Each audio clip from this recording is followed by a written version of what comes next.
আসলাম। বয়স কত? বয়স 33 হবে। 33 বছর বয়স। ঠিক আছে, শুরু করুন আপনি যেখান থেকে আপনি বলতে চান। আপনার শৈশব থেকে আমরা জানতে চাইবো ধারাবাহিকভাবে। এইখানে আমার একটা ট্র্যাজেডি আছে। ছোটবেলা আমার যখন জন্ম হয়েছে, আমার জন্মের 5 দিনের মাথায় আমার খালামণি মারা গেছে আমার জন্যই। আপনার জন্য? জি, এটা হয়েছে আমার আম্মু যখন আগের দিন রাত্রে পেইন হয়েছে। জি। তো সারা রাত এভাবে থাকা অবস্থা আমাদের নানুদের বাসায়। পরে ময়মনসিংহ মেডিকেলে আস্তে আস্তে আপনার 11টার দিকে আনা হয়েছে। জি। যেখানে 5-7 মিনিটের জায়গা আর কি, এখানে 1 ঘন্টা সময় লাগছে ফেরিতে আসতে আর কি। ওকে। তো আনার পরে এখানে এমন একটা অবস্থা, এমন একটা সিচুয়েশন হয়েছে, আমার আব্বু আসে নাই। আব্বু না আসাতে আমার নানু আসছে আমার মামুনির সাথে। তারপর এখানে আব্বুর একটা সাইন লাগে বা আব্বুর এখানে দায়িত্ব আছে, এটা কোনোটাই আব্বু আইসা মানে পালন করতে চাইলো না বা আসলো না, হয়তো টাকা পয়সার সমস্যা এই জন্য। আপনার মার ক্ষেত্রে এরকম ঘটনা, মানে আপনি কি প্রথম সন্তান? জি। আচ্ছা, বাবা কি করতো? আব্বু তখন কিছুই করতো না। এটা হয়েছে কি, আমার আব্বু একটু বাজে নেশা ছিল। এমনি হলো সব ঠিক আছে, খুবই ভালো মানুষ সবার কাছে, কিন্তু একটা নেশা ছিল, এটা জুয়া খেলতো। ওকে ওকে, ঠিক আছে। একেবারে শেষ আমরা, এমন অবস্থা। তারপর এই অবস্থায় আমার এইখানে আমার মামুর কাছে আসলো না। তো আমার নানু আসলো। আমার নানুর 2 কানে 2টা হীরা দিয়েছিল, একটা বিক্রি করে তখন এখানে টোটাল মানে কস্টিং হাসপাতালের খরচটা আর কি পড়ছে।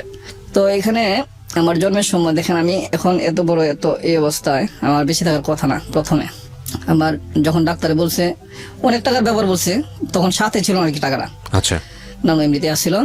তো যখন ডাক্তার বলতেছে যে সিজার করলে এত টাকা খরচ হবে, জি, এত টাকা আমার কাছে নাই, তাহলে নরমাল ডেলিভারি। আবার নানুই বলতেছে যেভাবে হোক নর্মাল করতে হবে। আচ্ছা। তারপর ডাক্তার বলতেছে এটা নর্মাল সম্ভব না। ওহো।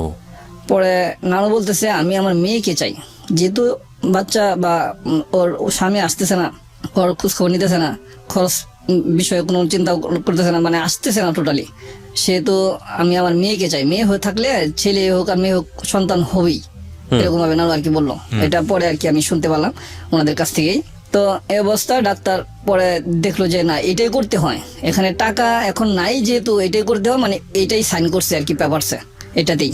পরে ডাক্তাররা চেষ্টা করে কিন্তু আবার নর্মালি আমাকে মানে স্বাভাবিক হয়েছি। যাই হোক, আপনি শেষ পর্যন্ত নর্মালি হয়েছে হয়েছে আর কি। হ্যাঁ। হওয়ার পরে আমাদের সবার যারা আত্মীয় স্বজন আছে, আমি নানুদের মাঝে, নানুদের এবং খালামণিদের মাঝে, মামাদের মাঝেও আমি সবার বড়, মানে নাতিনের ভিতরে কি, নানুদের নাতিন ছেলেদের ভিতরে। তো আবার মেয়েদের ভিতরে আমার যে খালামণি আমার জন্য মারা গেছে, ওর একটা বাচ্চা 1.5 মাসের রাইখা মারা গেছে, আমার 1.5 মাসের বড়। তখন সবার আত্মীয় স্বজন যখন জানা হইলো, তখন সবাই আসলো হাসপাতালে একবার করে দেখার জন্য। দেখে আসলো সবাই, দেখে দেখে চলে গেল। খালামণি মার সাথে থেকে গেল। মা এখানে মনে 2 দিন ছিল। 2 দিন থাকার পর মার সাথে একবার নানু বাড়ি চলে গেছে। নানু বাড়ি চলে যাওয়াতে আপনার যেদিন এই যে আপনার যে গ্রামের ভাষায় বলে হাট্টারা বলে, জি, এই অনুষ্ঠানটা যেদিন করবো এর আগের দিন আমার খালামণি চলে আসছে যে খালুকে নিয়ে পরে আসবো আর কি অনুষ্ঠানে। আচ্ছা। তো অনুষ্ঠানের কাজ মোটামুটি রাত্রে থেকে শুরু হয়েছে, সকালে কাজটা মোটামুটি ফাইনাল হবে। তো এই পর্যায়ে রাত্রে যখন আমার খালুরা অনেক প্রতাপশালী, ওনারা করলো কি রাত্রে আরেকটা বিয়ে করে খালু নিয়ে আসলো ওকে বাসায়। তখন আমার খালামণি তো শুয়ে রয়েছে, আমার খালামণি যে ঘরে শুয়ে রয়েছে এই ঘরটা বিল্ডিং ঘর, এটা আমার মানে খালামণির শ্বশুর দিয়েছিল খালামণির নামে লিখা। আচ্ছা। তো এই ঘরে নিয়ে আয়সা ঢুকতেছে এই মেয়েকে নিয়ে। তো খালামণি বলতেছে কি ব্যাপার এই মেয়েকে, আমার খালামণিকে অশ্লীল ভাষা নোংরা কথায় যে তুই এখান থেকে বের হ, তোকে আর প্রয়োজন নাই, তুই আমাকে বইলা না বইলা চলে গেছস, এমন এমন অবস্থা। মানে আপনার এখানে আসছিল তাই তো? আমার এখানে আসছে। পরে বলতেছে এই ঘরে আমার শ্বশুরে আমাকে লিখে দিয়ে গেছে, এই ঘরে কোনো খারাপ মেয়ে নিয়ে ঢুকানো যাবে না, আমি এটা বিয়ে করে আনছি, বৈধ আমার ওয়াইফ, তুই আমার ওয়াইফ না, আজকে থেকে তুই বাদ। এরকম নানান বকাঝকা করে দরজার সাইডে ক্যাপারের সাইডে মোটা রড ছিল, রড দিয়ে বাইরেছে, হাত দিয়ে ফেরাইছে, হাতের এই দিক দিয়ে এদিকে চিরা গেছে, যতটুকু পার্সেল কি চিরা গেছে। মানে এগুলো আপনি শুনেছেন পরবর্তীতে, কারণ আপনি তখন অনেক ছোট। হ্যাঁ হ্যাঁ, ওনাকে মানে রড দিয়ে বাড়িতে লাস্টে লাথি দিল বুকে লাথি খাওয়াতে মারা গেছে। তখন এই অবস্থা দেখে কিছু মানুষ তো বাইরে থেকেও আসছে, এই মারামারি শুই না, দরজা আবার লাগাই দিয়েছিল। পরে যখন আসছে আয়সা পরে ওনাকে হাসপাতালে মৃত ঘোষণা করছে, এবং এটা খবর হয়েছে সকালে। তো এক ট্রাক ড্রাইভার আমাদের নানাকে চিনে বা মামাদেরকেও চিনে, যার বলে এই ট্রাক ড্রাইভার দিতে আসার সময় এই হই হুল্লা শুনতেছে, নিজেরা আলোচনা করতেছে। আর এক ট্রাক ড্রাইভার বলতেছে যে এরকম তালে এসপির বউ এবার তালে এসপি মারা লেছে। এসপি ছিল না ওনার, মানে এত পাওয়ার, এই জন্য এসপি বলতো সবাই, এসপি নামে পরিচিত। মানে উনি খুব প্রভাবশালী ছিল বলে এসপি নামে সবাই বলতো নাকি? আচ্ছা, আসল নাম হইলো তালেব। ওকে। যখন এই ট্রাক ড্রাইভার শুনলো, শুনে তো বললো হ্যাঁ সুলতান ব্যাপারী তো অমুকের মেয়ে, তাহলে চালু করে আসছে, আইসারা বলছে, তখন আমাকে নিয়ে এদিকে মানে এই যে হাইটটা যেটা বলে আর কি, এটার প্রসেস চলতেছে। আমার আম্মু বললো আমার মামার যে কোটাটা, এই কোটাতে আমার শুয়ে রেখা ওই টুকটাক কাজ আম্মু করতেছে। তা আমি যে এখানে শুয়ে আছি, যখন এই ঘটনা শুনলো, শোনার পরে আমি আছি কি নাই কারো কোনো মানে হুঁশ নাই। হুঁশ নাই, মানে জ্ঞান নাই, সবাই এক চিল্লি এক দৌড়, বাসার গেট তালা মাইয়া। আমি যে রয়েছি বাসা, এটা কিন্তু কারো খবর নাই। একবার মৃত্যু রাতে কিন্তু আমি বেঁচে গেলাম আপনার জন্মের সময়। আবার এখানে দেখেন 24 ঘন্টা আমি কিন্তু উপোস, এই শিশু বাচ্চা 5 দিনের। আচ্ছা, আমার খোঁজ খবর কেউ নাই, মানে এই 24 ঘন্টা আপনি তালাবদ্ধ অবস্থায় হ্যাঁ ছিলেন? তালাবদ্ধ অবস্থা। মানে আমার খোঁজ কেউ অজ্ঞান হইতেছে, কেউ লাশের কাছে হইতেছে, মানে লাশ তো আনতে দিতেছে না, এখানে মামলা, অনেক ঝামেলা, যার আচ্ছা। ফলে টোটাল 24 ঘন্টা চলে গেছে। আম্মু বললো যে 24টা ঘন্টা চলে গেছে। আগের দিন সকালে গেছি, পরের দিন সকালে আমরা আইসা তোরে পাইছি, তাও খাটের নিচে। Very strange. ওকে। পরে এই অবস্থা, আমার খালামণিকে তো হারাইলাম এখানে। তারপর আমার আস্তে আস্তে বড় হইতে লাগলাম, আমাকে নানু এইসব বললো। নানুই প্রথম আমাকে বলছে একদিন, যেদিন আমি এর আগে জানতাম না, যখন আমি তখন ছোট, হঠাৎ করে নানু বলতেছে, আমি দুষ্টামি করতাম খুব প্রচুর, আমি আমার ছেলেটার মতো কিন্তু আমি দুষ্টামি করতাম। প্রথম বলার পরে আমি আম্মুর কাছে জিজ্ঞেস করলাম, আম্মু বললো। পরে আমার খালামণির কবরে তখনই প্রথম ছোটবেলা আমি যাই জিয়ারত করি, এবং আমি খালামণির জন্য কান্নাকাটি করি প্রথম জানার পরে। পরে আমি মনে মনে একটা প্রতিজ্ঞা নিয়ে আমাকে ভবিষ্যৎ কিছু একটা করতে হবে। এই পরিক্রমা এদিকে করলো কি, আব্বু নিয়মিত জমি বিক্রি করতেছে। এই জুয়া খেল থেকে? হ্যাঁ, জুয়া খেলতে গেছে আর জমি বিক্রি করতেছে। আমাদের এখানে 10% 1 কাঠা জমি, 80 কাঠা জমি আপনার ইয়ার সাইটে, মানে একটা বাঁধের সাইটের দিকে বিক্রি করছে। এটা এখন নর্মালি 5 লাখ টাকা কাঠা। ওরে বাবা। আর কি এটা আপনার বিক্রি করছে যখন, তখন আমার বয়স 11-12 হবে। আচ্ছা। তখন 80 কাঠার মতো আর কি, 10% 1 কাঠা। তখন 6,000 টাকা কাঠা বিক্রি করছে। মানে খেলাতে বসে দেখা 10 কাঠা 12 কাঠা বিক্রি করতো খেলাতে বসেই। যারা প্রভাবশালী ছিল তারা সাথে থাকতো ওই সময়, তখনকার যুগে স্ট্যান্ড বাই নিয়ে নিত। হ্যাঁ, তখন টাকা দিত। আর আব্বু সলিড মানুষ ছিল তো, এমনি যেটা বলতো এটা হইতো। জবান মানে জবান। হ্যাঁ, জমি আছে বাপের, মানে অনেক জমি। তারা 4 ভাই, আমার বাপ ছাড়া একটা বোন। সবার অবস্থা একই। আমার যে মাস্টার চাচা আছে, হেডমাস্টার ছিল, ওনার অবস্থাটা ভালো, কিন্তু ভালো কেমন, উনি এত সহজ সরল মানুষ, এখনকার যুগে থাকা ঠিক না। উনি জমি বিক্রি করে খাবে, কোনো ছাত্রকে টিউশনি পড়াবে না, প্রাইভেট পড়াবে না, কোচিং পড়াবে না, নিয়মিত স্কুলে শিক্ষকতা করে গেছে, যা বেতন পাইছে তা দিয়ে চলছে। এখন রিটায়ার হয়েছে, এখন জমি বিক্রি করে চলতেছে। মানে সবাই শুধু জমি বিক্রি করে? হ্যাঁ। মানে আপনার দাদার কাছ থেকে এত জমি পাইছে? হ্যাঁ, জমি পাইছে। বাহ। এখন হয়েছে কি, আবার আমার মাস্টার যেটা, 3টা মেয়ে 1টা ছেলে, প্রত্যেকটা আবার একটা অনার্স আর একটা ডিগ্রি করতেছে, আর একটা ইন্টার পড়তেছে। তো এরকম করে করে জমি কিন্তু আমাদের টোটালি এক সাইড হয়ে গেছে। এখন যেটুক আছে আমরা চলতে পারি।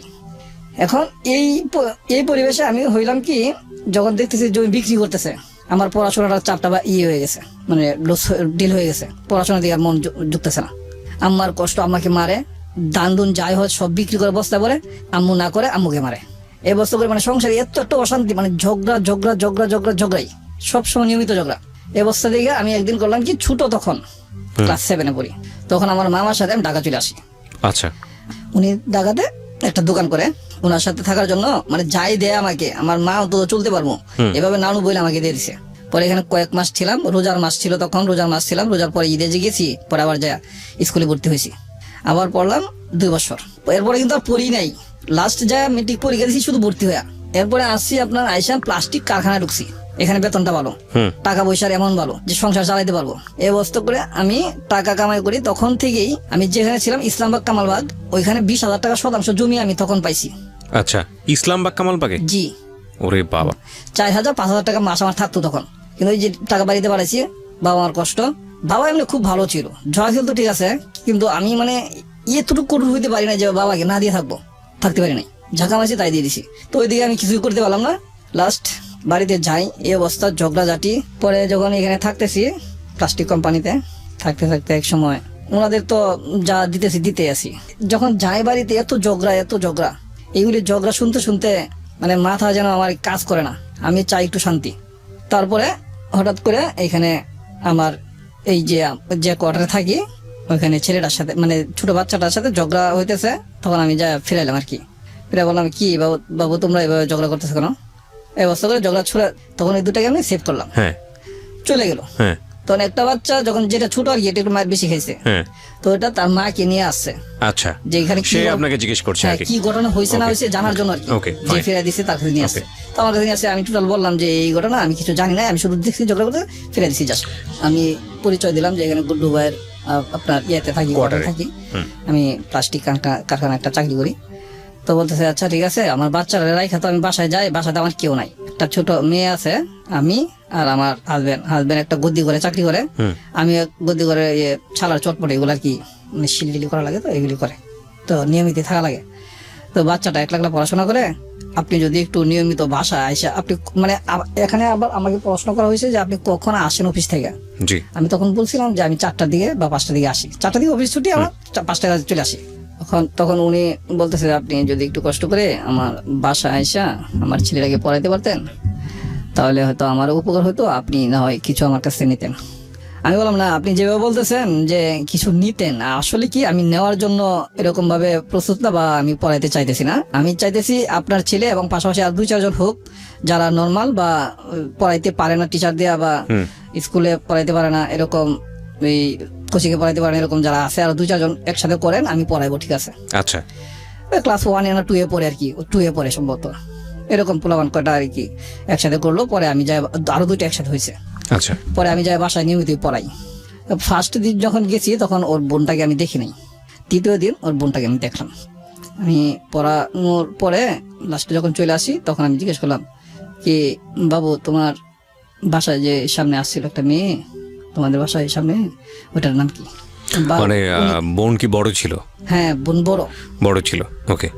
আমি ওকে, ওর মা তো বলছিল একটা ছোট মেয়ে আছে। আচ্ছা, পরে আমি তো আর দেখি নাই প্রথম দিন, দ্বিতীয় দিন যখন দেখছি তখন আমি জিজ্ঞেস করলাম যে বাবু এটা কে, কি হয়, যে আসলো গেটে চুকি দেওয়া চলে গেছে। বলতেছে এটা আমার বোন, বড় বোন। ভাই বিশ্বাস করবেন না, একটা মেয়েকে দেখলে যেটুক ভালো লাগার মাথায় কাজ করে, এইটুক ভালো লাগার মাথায় আসার পরে মাথায় কিছুক্ষণ সময় আমার এটা কাজ করতেছে যে মেয়েটা এত সুন্দর, এরকম কিছুক্ষণ ভাবার পরে অন্য একটা যে কোনো মানে কাজে হয়তো ঢুকে গেছি, তখন আর আমার খেয়াল নাই। আচ্ছা, পরদিন আবার গেলাম, আমি খুঁজি, যাওয়ার পরে আমার খেয়াল হয়েছে, পরে খুঁজি পাই না, ঠিক এই সময়ও থাকে না। আবার আসার সময় ওকে জিজ্ঞেস করলাম, আপু তো ওইদিকে যায়, ও একটু মানে মাথা সমস্যা ছিল, জি, মানে যেটা হচ্ছে স্বাভাবিকভাবে যে একটা মানুষ চলে নম্রতা ভদ্রতার সাথে, এই সেন্সটা টোটালি আর নাই, এটা আমি বুঝতে পারি নাই। আচ্ছা, আমি প্রথমত ভাবছি যে বয়স কম, তখন কিন্তু বয়স খুব কম ছিল, 14 বছর বয়স ছিল। আপনার বয়স কত তখন? আমারও বয়স 20-21 এরকম হবে। ওকে, ওই দিনকেও এইভাবে জিজ্ঞেস করলাম, তো নাই।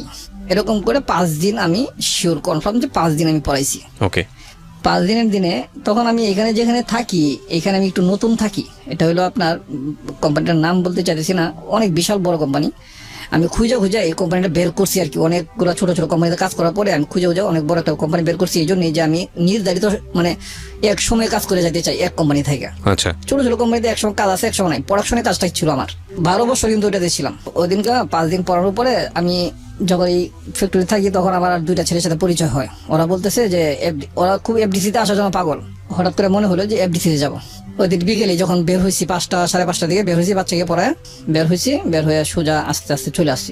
এখানে আমি কারোর সাথে সম্ভবত আমি শেয়ার করছি, এটা টোটাল এখন মনে নাই।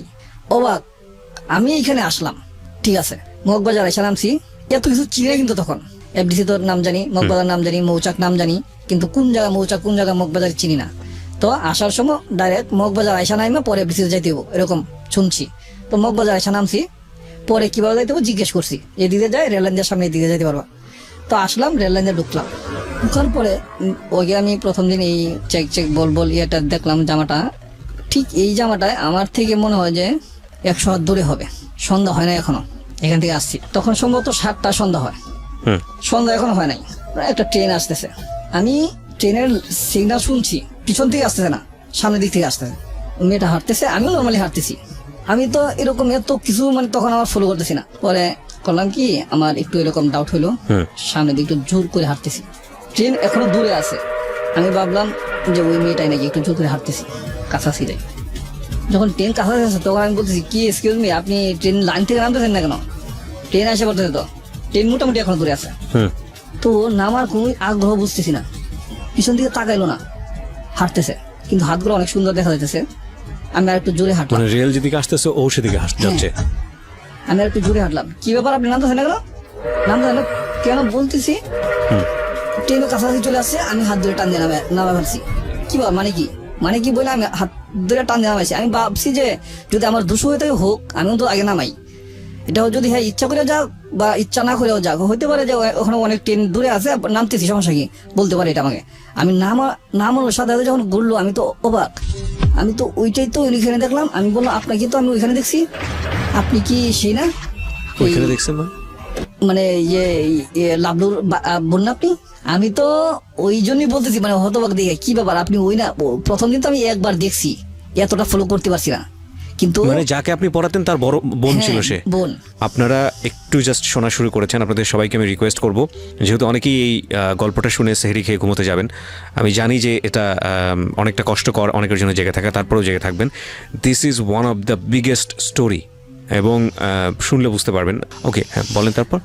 যখন আমি এইভাবে দেখলাম, আমি নর্মালি সম্ভবত 20-25 সেকেন্ড সময় আমি কিছু বলতে পারি নাই। মানে হতবাক এই জন্য আমি ফলো করতেছি কল্পনাতে যে ওই মেয়েটা যে দেখলাম ওই মেয়েটাই নাকি। আমার অনুভবে বলি আমি 20-25 সেকেন্ড সময় আমি কিছু সেন্স ছিল না, ব্ল্যাঙ্ক ছিলেন একেবারে। সম্ভবত আমার এরকম মনে হয়েছে আর কি। ওকে, স্তব্ধ হয়েছিলাম। তো আমি তখন তৎক্ষণিক বললাম যে কি ব্যাপার, আপনি যে সেই মেয়ে লাবলুর বোন আপনি? কিছুক্ষণ চুপ রইলো, আবার জিজ্ঞেস করলাম, আবারও চুপ রইলো। থার্ডবার যখন জিজ্ঞেস করলাম তখন বলছে হ্যাঁ। আপনি এখানে আমার টান দিয়ে ভাসাইলেন কেন? মানে আপনি কি আত্মহত্যা করতে চাইছিলেন আসলেই? কহ জি। আমি মানে আত্মহত্যা করবেন মানে সমস্যা কি? আর আপনি আজকে আমি এখানে আসলাম, হঠাৎ করে আপনি আমার সামনে আত্মহত্যা করতেছেন, এটা আবার কেমন কথা? এরকম অনেক ধরনের কথাবার্তা এখানে হয়েছে। আমি সবচেয়ে অবাক আর সবচেয়ে মর্মাহত যে আপনি কেন আত্মহত্যা করবেন এবং আমার কাছাকাছি এবং আমার সামনে কেন? মানে এই জিনিসটা, এই বিষয়টা আমার খুব হতবাক করছে আমাকে। তো পরে উনি বলতেছে যে আমি তো একজনের সাথে রিলেশনশিপ করছি, ওর ছেলেটার নাম জাফর। তো আমাকে মানে ধোঁকা দিছে। ও যখন আমাকে অবস্থায় মানে প্রেগনেন্ট করছে, অবস্থা স্বীকার করে না। ও বলতেছে আমি অন্য কারোর সাথে এরকম করছি, আরো কারোর সাথে এফআইআর আছে। ওরে অ্যাকচুয়ালি অনেক ছেলে পছন্দ করতো, অনেক সুন্দর ছিল। ওকে, আমি বলতেছি যে আপনি বিষয়টা আমি বুঝতে পারলাম না ঠিক, আপনি ক্লিয়ার বলেন। বলতেছে আমি প্রেগনেন্ট, 2 মাস হয়ে গেছে, 1 মাসের উপরে 2 মাসের কাছাকাছি অবস্থা। এখন তো ও আমাকে স্বীকার করে না, আমি তো মা বাপকে বলতে পারতাছি না। আমি কিছু সময় অফ রইলাম, ও হাঁটতে শুরু করলো, কিছু দূর চলে গেছে। আমি ওরে ডাক দিই নাই, আমি দৌড়াই গেছি। দৌড়ায় যা সামনে ধরেছি, কোথায় যেতেছেন? যেদিকে তুই চলছো এদিকে চলে যাবো। আমি বললাম দাঁড়ান, আল্লাহ তাআলা পৃথিবীতে যত সমস্যা দিছে প্রত্যেকটা সমস্যার সমাধানও দিছে। নিশ্চয়ই হয়তোবা কেউ এই কিছু কিছু সমস্যা জীবন দিয়ে শেষ করে, তার আগেও যে সমাধান থাকে এটা সে খুঁজে পায় না বা খুঁজতে চেষ্টা করে না, ভাবে এইটাই তার সমাধান। আমি খুব মানে চিন্তা বুদ্ধি করে আসতে গুছায় কথাটা বললাম তারে যে এছাড়া এখান থেকে ওরে নেওয়ার অন্তত প্রচেষ্টাও তৈরি হতেছে না, আপাতত নিতে হবে। বিশ্বাস করবেন না, আমি ওদিনকা এখান থেকে নিয়ে গেছি ওকে। নেওয়ার পরে আমি ওদিনকা সারা রাত ওকে আবার এখানে আমি একটা দিছি। আমি বলছি আপনার যত সমস্যা এটা যদি আমি বুঝে নিই তাহলে কি আপনি কি মানবেন? আপনাকে যে ছেলেটা এই অবস্থা করছে, যার সাথে আপনার এই সুসম্পর্কটা তৈরি হয়েছে, প্রথমে যখন সুসম্পর্কটা তৈরি হয়েছে, যেহেতু আমি আপনাকে প্রথম দেখছি, দেখার পরে আমার এত ভালো লাগছে আপনাকে, তো আপনাকে ওই ছেলেটা দেখে কিন্তু এরকম ভালো লাগছে। এই ভালো লাগার থেকে আপনার প্রতি নোংরামি একটা চিন্তা হয়েছে ছেলেটার, আর নোংরামির ফসল আপনাকে দিয়ে দিল। আপনি একবার চিন্তা করতে পারছেন যে আপনি কিভাবে ওকে চাইছেন আর ও আপনাকে কি দিল? এখন আমি আপনার কাছে একটা জিনিস মানে একটা বিষয়ই ক্লিয়ার জানতে চাইবো, ওই ছেলেটার প্রতি কি আরো চিন্তাধারা আছে কিনা আপনার? ওকে কি আপনার জীবনে চাইবেন বা ওকে কি আপনার জীবনে কখনো ফেরত পাইতে চাইবেন? যখন আপনাকে এটা স্বীকার করতেছে না, আপনাকে যেদিকে মন সেদিকে যাইতে বলছে, যা ইচ্ছা তাই করতে বলছে, এটা আমি কখনোই মানে নিব না এভাবে বলছে, তো আপনি কি করবেন? ওই ছেলেকে আবার কখনো গ্রহণ করবেন? যদি আপনার মনের মাঝে ওই ছেলেটা থাকে তাহলে বলেন। আর যদি বলেন যে না, এই অবস্থায় যে আমাকে গ্রহণ করছে না তাকে আমার প্রয়োজন নাই, আপনি দুইটার থেকে যে কোনো একটা সাইট নেন, হুম। তারপরে আমি আপনাকে একটা ডিসিশন দেব, এটা মনে হয় যে আপনার কাজে লাগবে। ওকে। পরে বলছে না, ওর তো কাছে যাওয়ার তো আর কোনো সম্ভাবনা নাই। ও তো যেহেতু আমার এই অবস্থা করে এভাবে আমাকে ছাড়ে দিছে, ও কোনোভাবে আমাকে স্বীকার করতে রাজি না, সেহেতু ওর কাছে আমার যাওয়ার প্রশ্ন আসে না। আপনি খুব সুন্দর কথা বলছেন, আমি যদি এই বাচ্চা সহ আপনাকে চাই, আপনি কি আমার কাছে আসবেন? ও নর্মালি মাথা নিচু করে হাঁটতে শুরু করছে, যে দিক থেকে গিয়েছিল ব্যাগ এই দিকে হাঁটতে শুরু করছে, আর বলছে আসেন আপনি। আপনাকে বলতেছেন? জি। তখন আমি বিষয়টা দেখলাম যে মোটামুটি সফট বা নর্মাল হয়েছে। তখন আমি যখন হাঁটতেছি, নানান অন্য বিষয়ে কথা বলতেছি, বলতে বলতে দেখি যে মোটামুটি নর্মাল, স্বাভাবিক হয়েছে। বাসায় নিয়ে আসলাম, নৌকা দিয়ে পার করে দিলাম। বাসা মানে কি, ওর বাসা না আপনার বাসা? না, ওদের বাসাই। ওদের নৌকা বাসায়। দিয়ে আমি পার করে দিলাম, আমার বাসা ওদের বাসা পাশাপাশি, হুম। বেশি দূর না। তা আমি ওকে পার করে দিলাম, আমি ওইদিকে থাকলাম। তাই কিছু সময় পরে আমি চলে গেলাম আবার জি। ওই পারে, নদীর ওই পারে। নদীর ওই পারে থাইকে এই পারে আসা সকালে বা রাত্রে অনেক টাফ, কিন্তু পুলিশ ঝামেলা, তারপরে তখন মনে হয় র্যাব হয়েছে নতুন, হুম। র্যাব ঝামেলা, তারপরে হয়েছে ফুটপাতের পোলাপান ঝামেলা। হুম। আল্লাহর রহমতে আমি কোনো কিছু ফেস করি নাই কোনোদিনে। 2 বছর যে ওই পারে রয়েছি, কোনো কিছু ফেস করি নাই। ওরে রাইখা আমি আসলাম, বাসায় আসলাম। বাসায় আসার পরে আমি সারা রাত চিন্তা করলাম যে এটা কি বললাম আমি। আমার মা বাবা আছে, তারপরে আমার পরিজন আছে, আমার চাচা চাচারা আছে, অনেকে ঢাকা আসার সময় আমাকে বলছে দেখো আবার ঢাকার মেয়েদেরকে ধরে নিয়ে আইসো না। হুম। এই কথাটা মাথায় আমার কাজ করতেছে। তখন কি করলাম, এরকম একটা কথা দিলাম, আচ্ছা ঠিক আছে, আবার তো মেয়েটা বাচ্চা আছে, আসছে দেখি পরে প্ল্যানে কি করা যায়।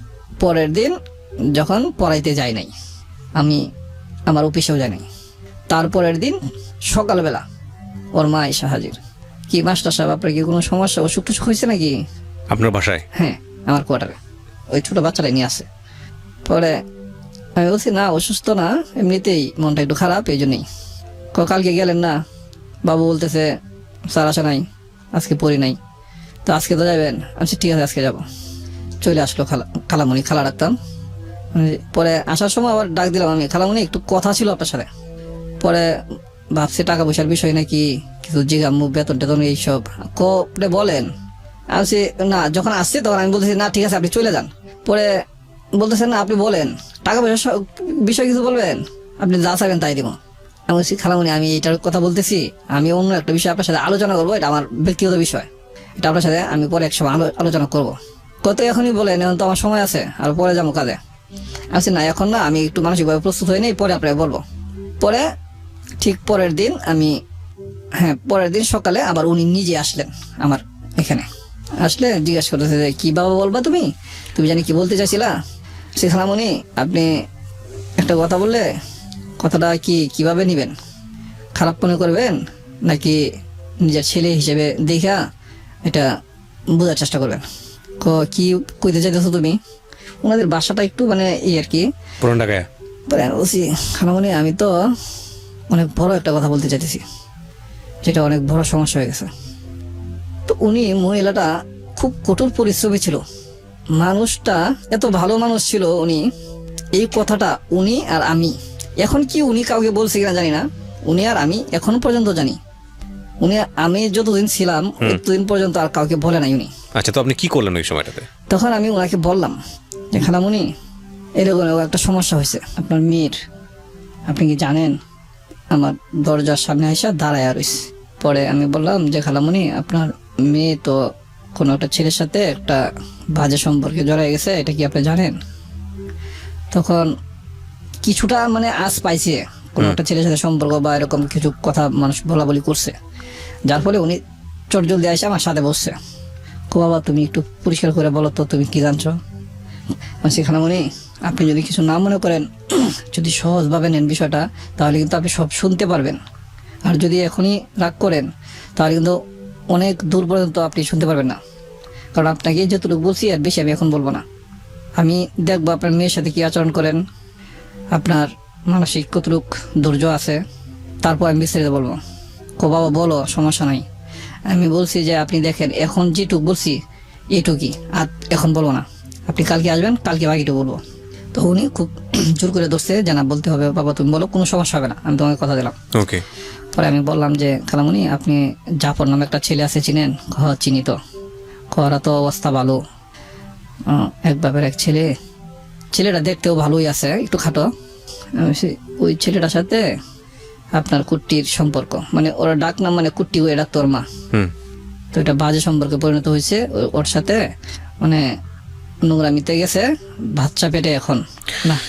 আমরা বিরতি নেব প্রিয় শ্রোতা। এই পর্যায়ে একটা মার জন্যে তার সন্তানকে নিয়ে ধরনের কথা সহ্য করাটা কতটা কঠিন, এটা যার হয়েছে সেই জানে। তবে একটা কথা সবসময় আমরা বলি, জীবন নাটকের চেয়েও নাটকীয়। এবং কি আমি কথা দিছি যে এটার একটা সলিউশন আছে, এটা নিয়ে আমি তো এরকম হইতে পারে কোনো একজন মানুষ এরকম একটা কিছুর দায়িত্ব নিতে পারে, সেটা আমিও নিতে পারি। আচ্ছা, আমার কথাই বলছি ক্লিয়ার। আমি এখনো ভালোবাসা তাকে আমি টানতেছি এরকম না। পরে আমি যখন শুনলাম ওর কাছ থেকে এই কথা, আমার পরবর্তীতে বারবার মনে হইলো যে এই মেয়ে অনেকের সাথে এরকম নোংরামি করছে, অভ্যাস আছে। আমার খুব রাগ হয়েছে এই কথাটা শুনে। আমি এখান থেকে ফিরে চলে আসি। তখন আমি ওর মার আগে ওর সাথে একটা ডেট করি, বলি দেখো আমি ওর কাছে গেছিলাম, ও তো আমাকে এভাবে বলছে। তখন ও আমার কাছে চলে গেল আগে। আমি পিছন যাইতেছি, কিছু দূর যাওয়ার পরে আমি আর যাইতে পারলাম না, কারণ ওদের সীমানার কাছাকাছি এভাবে যদি ডাগাড়ি করি বা পিছনে হাঁটি তাহলে একটু সমস্যা আছে। পরে ওর ভাই রাস্তায় আপনার বেরিবাদে খেলতেছে, ওর বাইকে দিয়ে আবার খবর পাঠাইলাম যে স্যারে তোমাকে যাইতে কইছে আম্মুকে নিয়ে, খুব জরুরি কথা আছে। যখন আম্মুর কথা বলছি তখন আর আসে না, তো ওর আম্মুকে বলছে, ওর আম্মু আসছে। পরে আমি বলছি খালামুনি আপনি আসছেন, ওকে সাথে নিয়ে কিছু কথা বলতে চাইছিলাম, আপনি যদি আমাকে বলার সুযোগ দিতেন তাহলে দুজন একসাথে থাকলে ভালো হতো। আসো বাসায় যাই। আমি বাসায় গেলে আপনার এখানে কোনো সমস্যা না? কোনো সমস্যা না, আমি সাথে আছি বা সমস্যা গেল। পরে বাসায় গেছি, যাই দেখি ওনার বাবা আসছে। বাবা আসলে আমি এখন ভয় পাই যাইতেছি যে বাবার সামনে আবার ওর বাবা বারবার আমার দিকে তাকাইতেছে আর জিজ্ঞেস করতেছে, আড়ালে যা জিজ্ঞেস করতেছে কে ছেলেটা। ওর বাবা আমার যে কয়েকদিন মাস্টারি করছি দেখে নাই, বাচ্চাদের পড়াইছি দেখে নাই। পরে যায় ওর মাকে আড়ালে নিয়ে জিজ্ঞেস করলো, পরে বলছে এই ঘটনা, বাচ্চাকে পড়ায়, আরো বাচ্চাদের পড়াইবো, মানে উনি ম্যানেজ করছে আর কি। ওর বাবা চলে গেছে এখান থেকে। পরে খালামণি আসলো, ও আসলো। আমি বললাম খালামণি দেখেন, এটা যদি আপনি আমার উপরে এখনো ছাড়তে পারেন না, বা এটাকে আপনি এরকম ভাবে নিতে পারেন, আমি বলছি মানে টোটালি যেটা বলছি সত্যি এটা বলতেছি। আমি বলছি দেখেন আপনি এটাকে ফালা দিতে পারেন, ক্লিয়ার করার জন্য বলছিলাম আর কি, ক্লিয়ার করতে পারেন, বা এটার জন্য আমি নিতেও পারি, কিন্তু আমাকে যে দিবেন, আমাকে কতটুকু বিশেষ করে দিবেন এটা আপনার জানা দরকার আছে।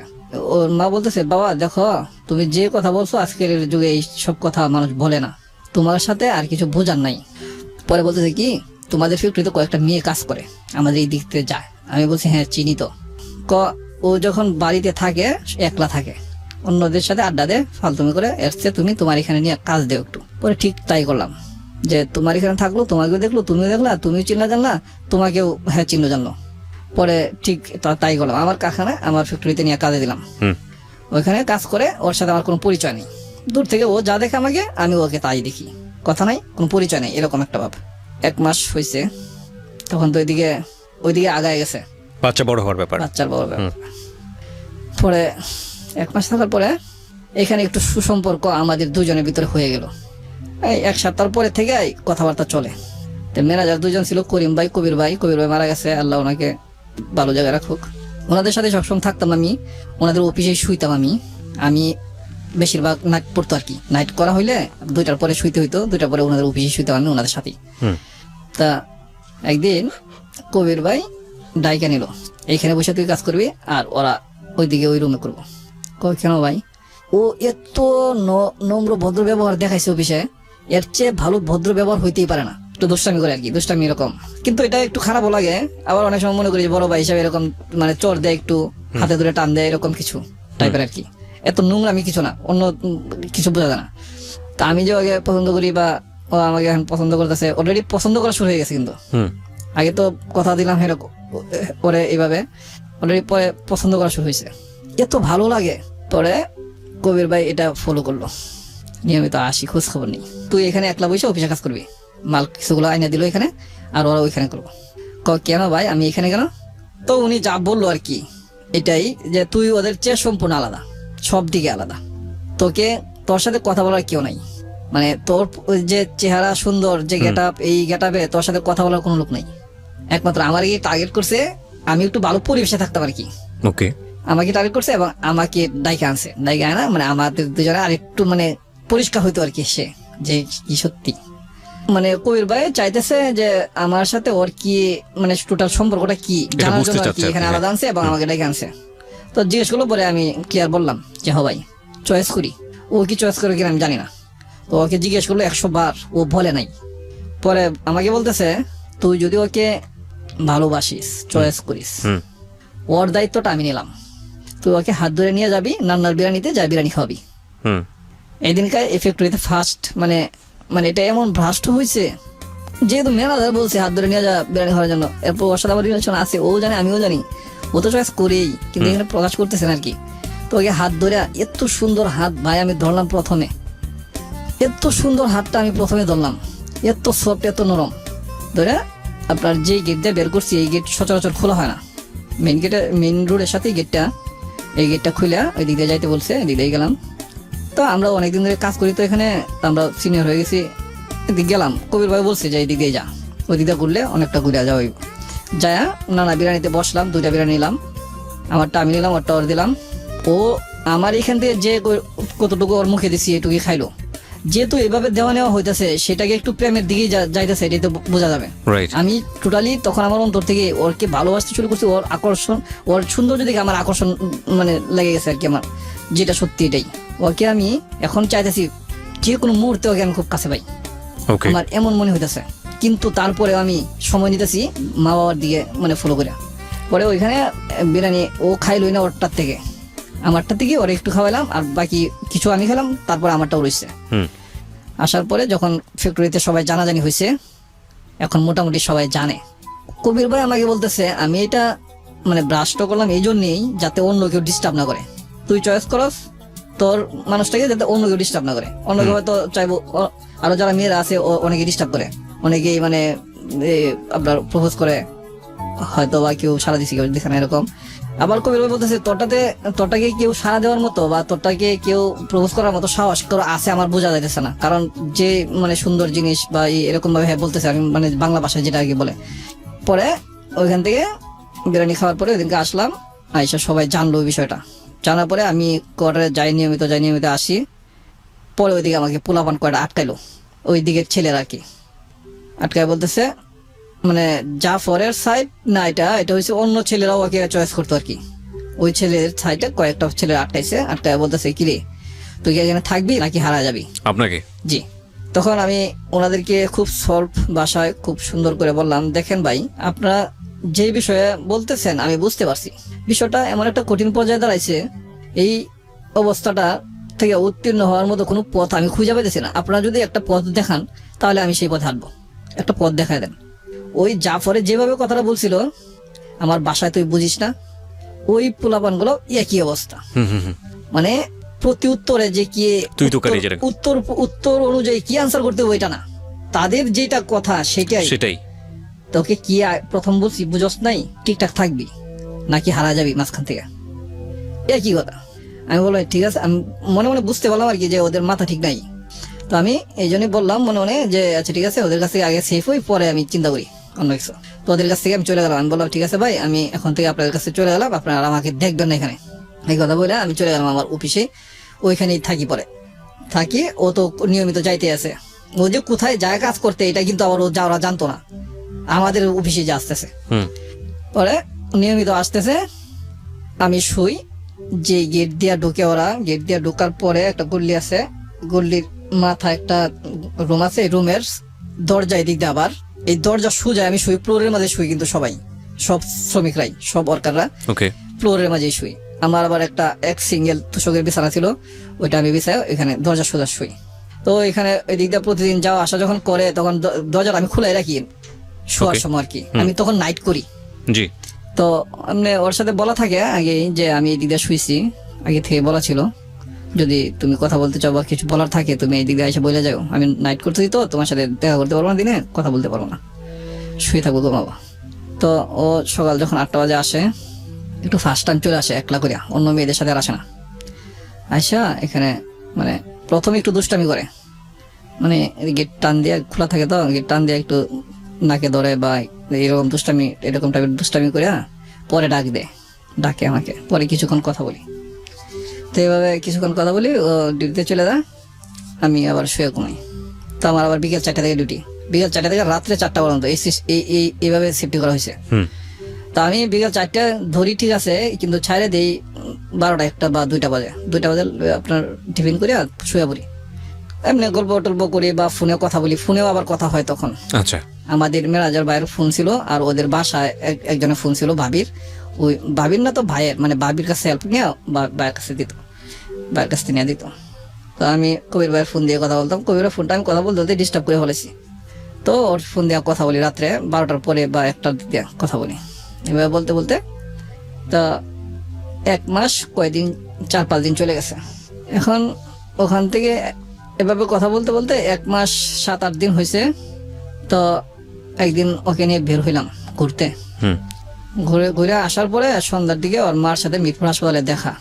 ওকে যায় আগায় দিয়ে আসবো, মানে নদীর এই পার থেকে নৌকাতে উঠায় দিয়ে আসবো, এই দিকটা যাইতে হয় আর কি, মিরপুর হাসপাতালের ভিতর দিয়ে যাই।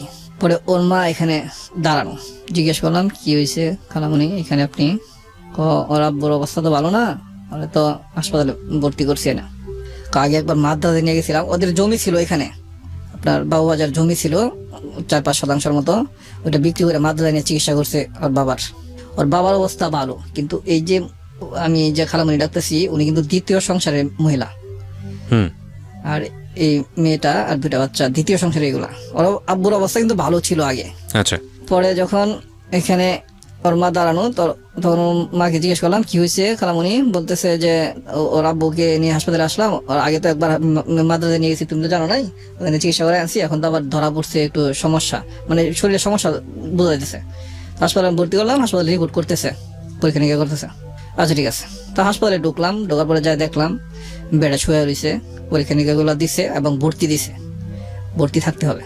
এখন বাসায় কেউ যায় না, সব হাসপাতালে সারাদিন কাজ করে যার যার মতো হাসপাতালে চলে আসে। খালামণি ওই দিক দিয়ে পাক করে নিয়ে আসে বলে হাসপাতালে, ওই মেয়েও খাই এখানে, আঙ্কেলও খাই এখানে, আর আমি তো খাই আসি, আবার অনেক সময় ওদের সাথে খাইতে হয়, কিন্তু আমিও কন্টিনিউ ওইখানেই থাকি, ডিউটির পর ওইখানেই, রাত্রে ওইখানেই।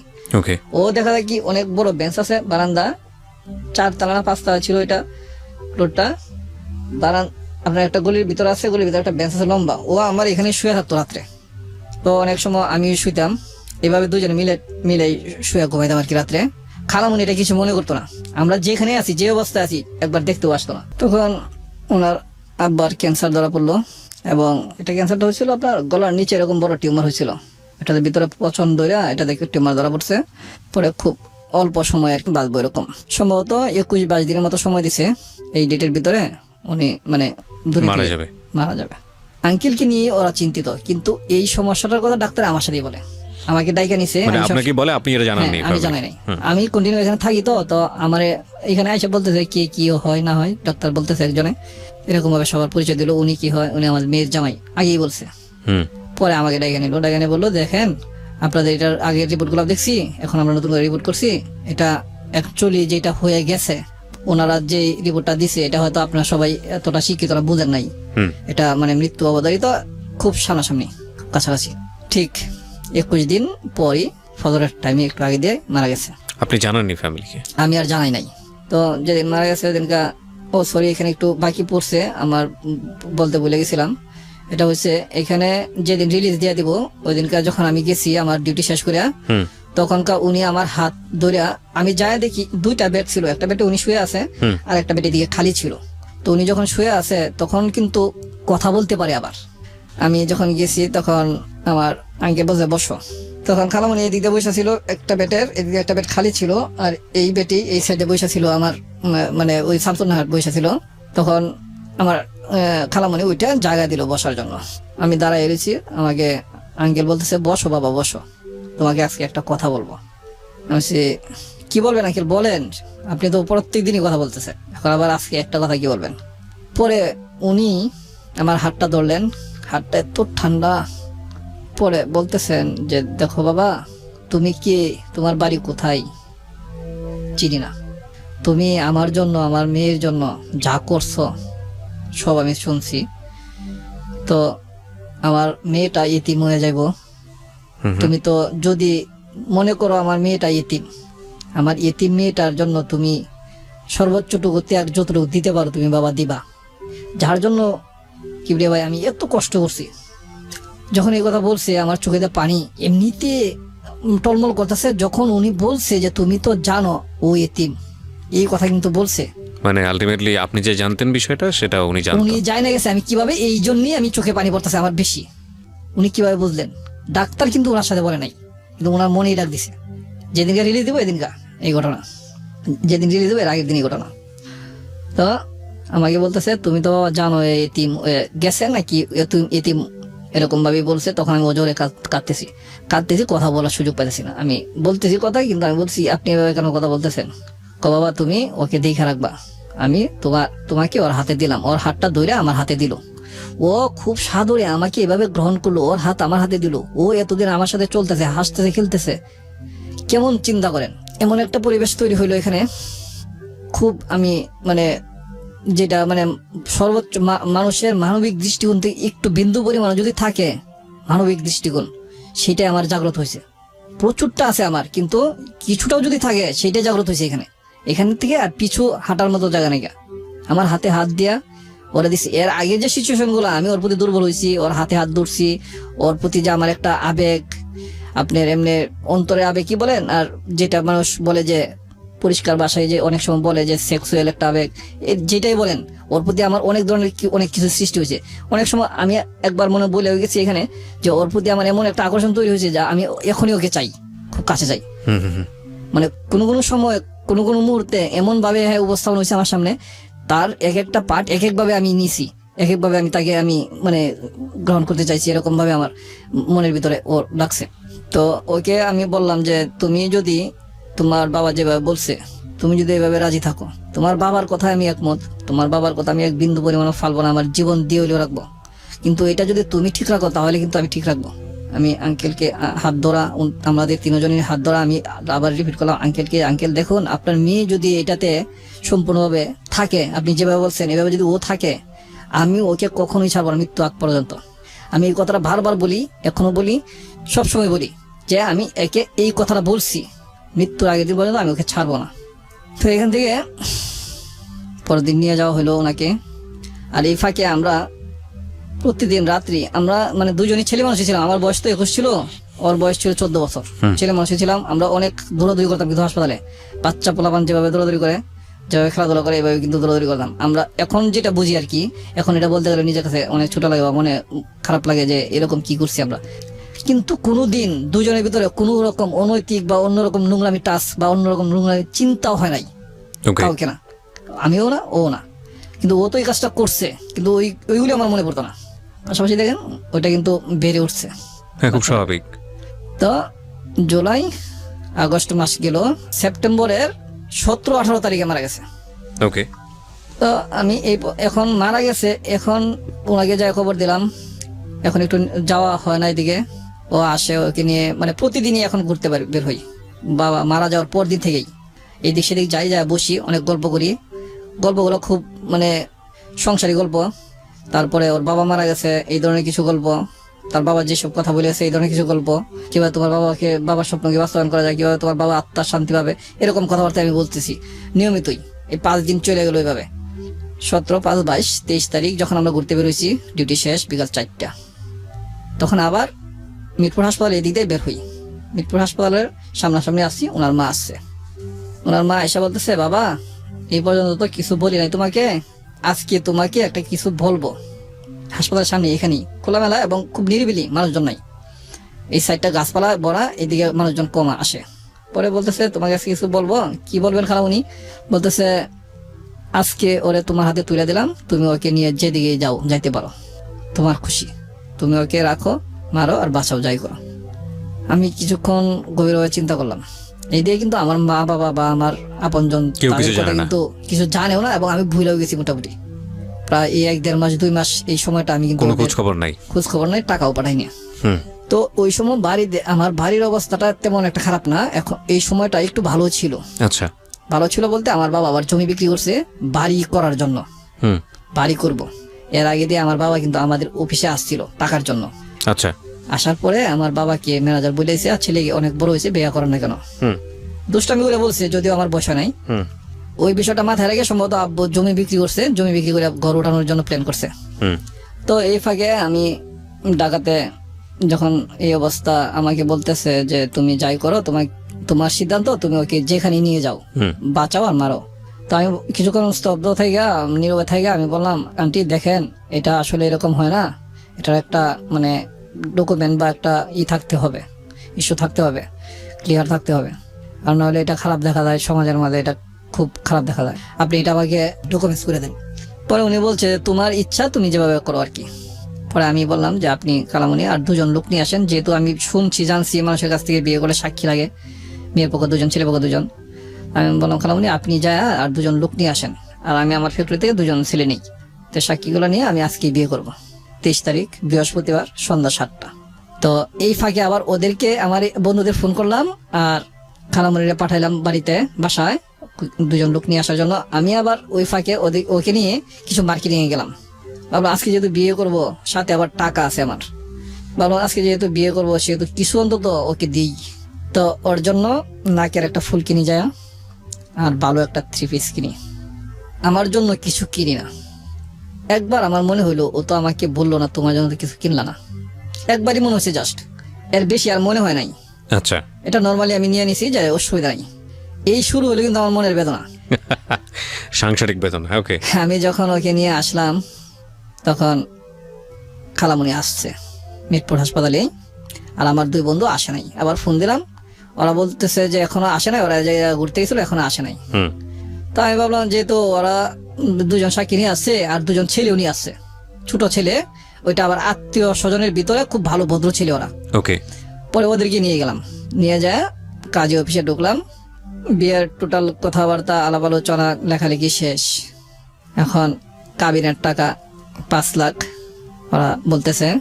এখন আমি যে ড্রেস টুস কিনলাম, নাকের ফুল কিনলাম, এরপরে এত টাকা আমার কাছে নাই যে কাবিনের টাকার দেন মোহর, যেটা ইটা যেটা কোস্টিংটা যেটা আসে আর কি, এটা দেওয়ার মতো আমার কাছে নাই। ও আচ্ছা, কাবিনের টাকার যে ইয়েটা মানে কাজীকে দেওয়ার জন্য যেটা, হ্যাঁ, এই টাকাটা নাই আমার কাছে। 5 লাখ টাকা দিলেও আমার সমস্যা নাই, আমি বলতেছি। আচ্ছা, যদি এটার যে কোস্টিংটা আসে এটা যদি আপনারা দিতে পারেন 5 লাখ না আরো বেশি দেন, সমস্যা নাই আমার।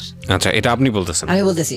ওদের এখানে আপনার চিকনি নামে একটা মেয়ে আছে, ওই মেয়েটা আপনার একটু বেশি বার্গেনিং করতেছে, ওই বলতেছে না দিতে হবে দিতে হবে। আমি ঠিক আছে দেন, আপনার কাছে টাকা থাকলে আপনি দেন, প্রয়োজনে আমি পরে আপনাকে দিয়ে দিব, হাওলাতি দেন, আপনার কাছে টাকা থাকলে দেন, 5 লাখ টাকা কাবিন দেন, এটার যে গোষ্ঠীটা আসে এটা আপনি দেন, ওকে, আমি এটার নেক্সট আপনাকে দিয়ে দিব।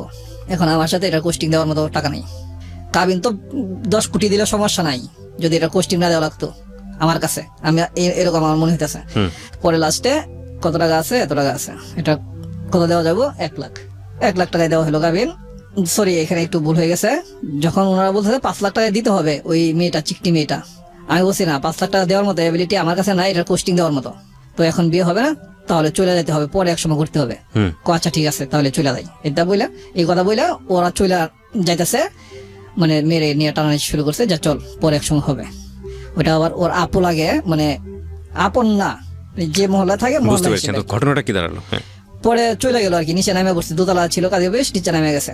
তো আমি মনে করলাম ওর আব্বু আমাকে দিয়ে গেছে আমার কাছে, ওর মেয়ে, ওর মা দিয়ে দিল আমার কাছে। কোন জায়গার এক মেয়ে এই কাজের টাকা নিয়ে এই ঝামেলা বাজায় মেয়ে নিয়ে যাইতেছে, মেয়ে দিয়ে আবার একটু কান্না ভাব, নিচে নামে গেছে। পরে আবার আমি নিচে নামলাম, নামে হাত ধরে আবার নিয়ে আসলাম, কোনো কথা নাই, নিয়ে এসে বলছি উপরে।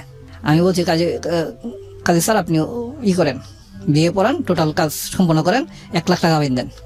ওই মেয়ে বলতেছে না 5 লাখ টাকা দিতে হবে এনতেন। আমি দেখেন আমার শাশুড়ি ছিল, ওরা বলতেছে যাইতে হবে। আমি বললাম না ঝামেলা আছে, ওইদিকে পোলাপানগুলি এরকম। আমি তখন ওর কনসিভের কয় মাস চলতেছে? কনসিভে 3 মাস সামথিং। ওকে। পরে আমি যখন যাইতে চাই না, ওরা বলতেছে কি ছেলে কি করবো, কোন ছেলে আর কি করবো, আসো তুমি আমার সাথে, তুমি বিয়ে করছো, এখন তুমি বেটার মতো যাবা। আমি বললাম দেখো ভাই, ঝামেলা এরা চলাটা ভালো, ঝামেলা যুক্ত কইরা এই মামা সিং এর বা অন্য কোনো বইলা গর্ব করে এগুলা কোনোতে লাভ নাই। ঝামেলা হয়ে গেলে তো হয়ে গেল। তাও ওরা নিয়ে যাই, ওর সাথে নিয়ে গেল এবং নদীর ওই পারে যাইলাম, এই নৌকা দিয়ে আমি আবার রিটার্ন চলে আসলাম, ওদেরকে নামাই দিয়ে আসলাম আর কি। আমি বললাম যাও এখন ভাই, আমি আমার ঘরে চলে যাই, আমি পরে আসতেছি, একটু গুজগাছ করে আসতে হবে, একটু সিস্টেমের ভিতরে আসতে হবে। তো আমি যখন চলে আসলাম এখান থেকে চলে আসার পরে আপনার সেপ্টেম্বরের 30 তারিখ বিয়ে করছি। শুক্রবার দিন আমার এক ভাতিজা খলিল নাম, ও আসছে আম্মুর একটা চিঠি নিয়ে, যেহেতু 2 মাস ধরে বাড়িতে যাই না বা যোগাযোগ করি না, চিঠি নিয়ে আসছে শুক্রবার, আমি শুক্রবার অফ ডে কিন্তু ডিউটি করতেছি। হুম মানসিক একটু চাপও আছে, চিন্তা করলাম কাজে থাকলে মানসিক চাপটা কমে দেবো। পরের দিন আবার যখন ডিউটি করতেছি 9টা-10টার দিকে আমার বাতিতে আসছে চিঠিটা নিয়ে, বলতে তোমার আমার একটা চিঠি দিছে। তখন আমি ডিউটিটা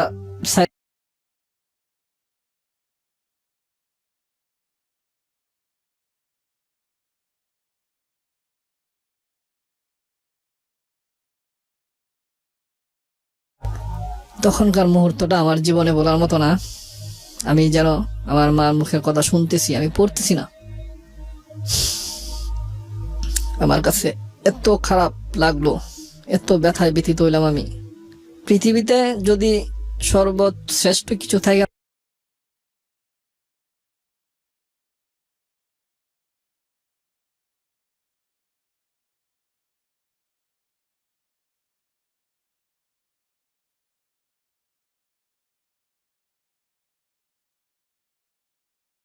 মারা গেছে, আমি এটা আমার চোখে দেখছি, আমি বুঝি এখন। 1 মিনিটের ব্যথায় যে ব্যথিতটা হয়, এটার শোধ করার মতো কোনো যোগ্যতা কোনো সন্তানের নাই। চিঠিটা পড়ার পরে আমি তখন এতটাই আমার মার প্রতি আবেগ আপ্লুপ্ত হয়েছি, হওয়ার পরে আমি এটাকে ভুলে গেছি সম্পূর্ণ। তখন আমার আম্মু এরকম ভাবে লিখলো যে তুমি এমন কিছু করো যেটা আমরা মানে মাইনে নিতে পারবো না। তো এখান থেকে আমি চিন্তা করলাম আম্মু বুঝে গেছে মার মন, সবকিছু চিন্তা ভাবনা করে আমি ওখানে যাওয়া বন্ধ করে দিলাম। বৃহস্পতিবার বিয়ে করছি, শুক্রবারে চিঠিটা পাইলাম এবং বাতিজাকে বললাম চিঠিটা কি আজকে নিয়ে আসছো, যেহেতু সকাল সকাল আসছে, সেহেতু আমি প্রশ্ন করলাম না আজকে না, এটা তোমার আম্মু দিছে বুধবার দিন আমি ঢাকা আসছি। মানে বুধবার দিন ঢাকা আসছো, তুমি বুধবার দিন আমার কাছে আসলে না কেন? তাহলে হয়তো আমার জীবনে এই ট্রাজেডিটা হয় না, অন্য একটা দিকে যাইতো, অন্য একটা মূল্যিত হয়তো বা। আম্মু এরকম ভাবে কষ্ট পাইছে, এরকম ভাবে আবেগপ্লুপ্ত হয়ে এই চিঠিটা লিখছে। আম্মু তো আমার মনে হচ্ছে চোখে সব দেখছে, আর চিঠি পড়ে এরকম মনে হইতেছে। আচ্ছা যাই হোক, এই কষ্টে আমি ওইখানে আর যাই না। না যাওয়াতে 1 দিন 2 দিন 3 দিন 1 মাস, এই আপনার এই মাসটা চলে যায়। 23 তারিখ বিয়ে করছি, 7 দিন যায় নাই। সেপ্টেম্বর মাস চলে যায়, অক্টোবর মাস যাইতেছে। তো এর মাঝে সেপ্টেম্বর মাসে 28 তারিখ 29 তারিখ একজন আসছিল আমার সম্বন্ধী, আগের তরফের যে সম্বন্ধী। জি। পরে একজনে ডাকিয়ে দিল, আমি গেলাম, বললাম যে ভাই আমি কি আপনি, যে আমি তো শান্তনার বড় ভাই এই সম্পর্কেই। তো তুমি যাইতেছ না, তুমি বিয়ে করছো, যাইতেছ না কারণটা কি? এখানে তো মানুষের সমালোচনা করতেছে। আমি দেখেন মানুষের সমালোচনা করতেছে, আমার আন্টি বলছে যে এই বিষয়টা একদম গোপন থাকবো, এখন পরে জানাজানি হবে। তো আমার ফ্যাক্টরিতে জানছে, ঠিক আছে, আমার ফ্যাক্টরিতে চাপ দিতে যাওয়ার জন্য, কিন্তু আমি মানসিকভাবে প্রস্তুত না। আর টাকা পয়সার ব্যাপার স্যাপার আছে, আমার রুম নিতে হবে, বাসা নিতে হবে, আমি এগুলো প্রস্তুত করে তারপরে আমি মানে যাবো আর কি। ওনাকে এই কথা বইটা ফেরত দিছি। তারপর অক্টোবরের 3 তারিখে আবার আসলো, ওই যে ভাই ছিল ওই ভাইয়ের ওয়াইফ আসছে, তারপর ছোট একটা শালা আসছে। ওনারা আসার পরে ওনাদেরকেও এইভাবে আমি মানে যাইতে বলছি, চলে গেছে। আমি এইভাবে বলছি যে আমার টাকা পয়সার সমস্যা, টাকা পয়সা ম্যানেজ করে একটু গুজগাছ হয়ে তারপর আমাকে যাইতে হবে, আমার ঘর নিতে হবে, বাসা নিতে হবে এবং এটাকে গুজগাছ করতে হবে, একটা সংসার করার জন্য যা লাগে আর কি। যেহেতু আমার বাড়িতে শোনাইছি না, সেহেতু আমার বাড়িতে এখন নিয়ে যাওয়া যাবে না, পরিস্থিতি মোকাবেলা করে তারপর নিতে হবে। আর যে ঝামেলাটা আছে, এই ঝামেলাটা এখনো 3 মাস প্লাস হয়েছে, এখনো তার ভাবিরা বা কেউ জানে না। মানে আপনার প্ল্যান কি ছিল, বাচ্চাটাকে রাখবেন নাকি নষ্ট করে ফেলবেন? বাচ্চাটাকে আমি রাখবো। আপনার প্ল্যান ছিল এটা, ওই পক্ষ থেকে প্ল্যান কি ছিল, মানে আপনার ওয়াইফের পক্ষ থেকে? ওরা, আমি তো প্রথমেই বলছি যে আমি কিন্তু এটাও বলছিলাম যে বাচ্চাটাকে ফেলায় দেওয়ার জন্য। ওরা শেষমেশ আপনার অফারটাতে রাজি হয়েছে?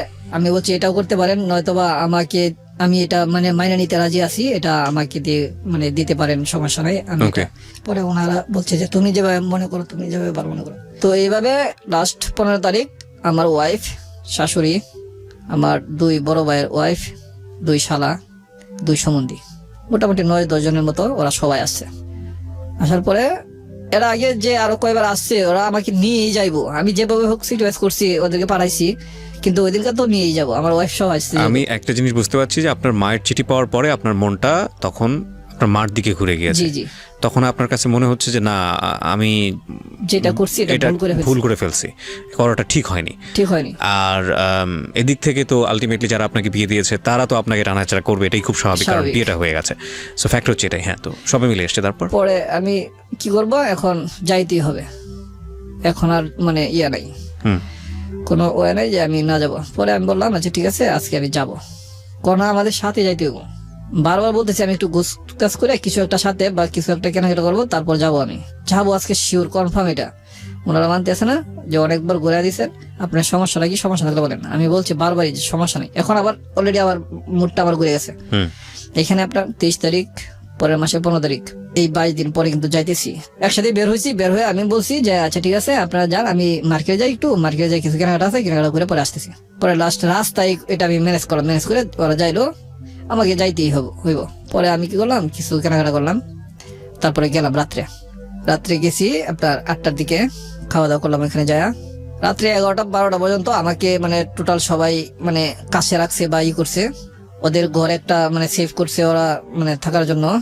আমি 11:30 দিকে চলে আসছি, মানে 11টার দিকে বের হয়েছি। বের হয়ে আমি বলছি এদিকে হাঁটি উঠে আসতেছি, ছাড়তে চাইছিল না, বাচ্চা ছাড়া যেটা ওইটাকে সাথে দিছে। আমি পরে ওকে দোকানে একটা কিছু মজা কিনতে দিয়ে আমি বলছি তুই এখানে দাঁড়া, খাইতে থাক, আমি এটা একটু মানে একটা বার থেকে আসি, মানে প্রস্রাব করতে আসি, এরকম বলছি আর কি।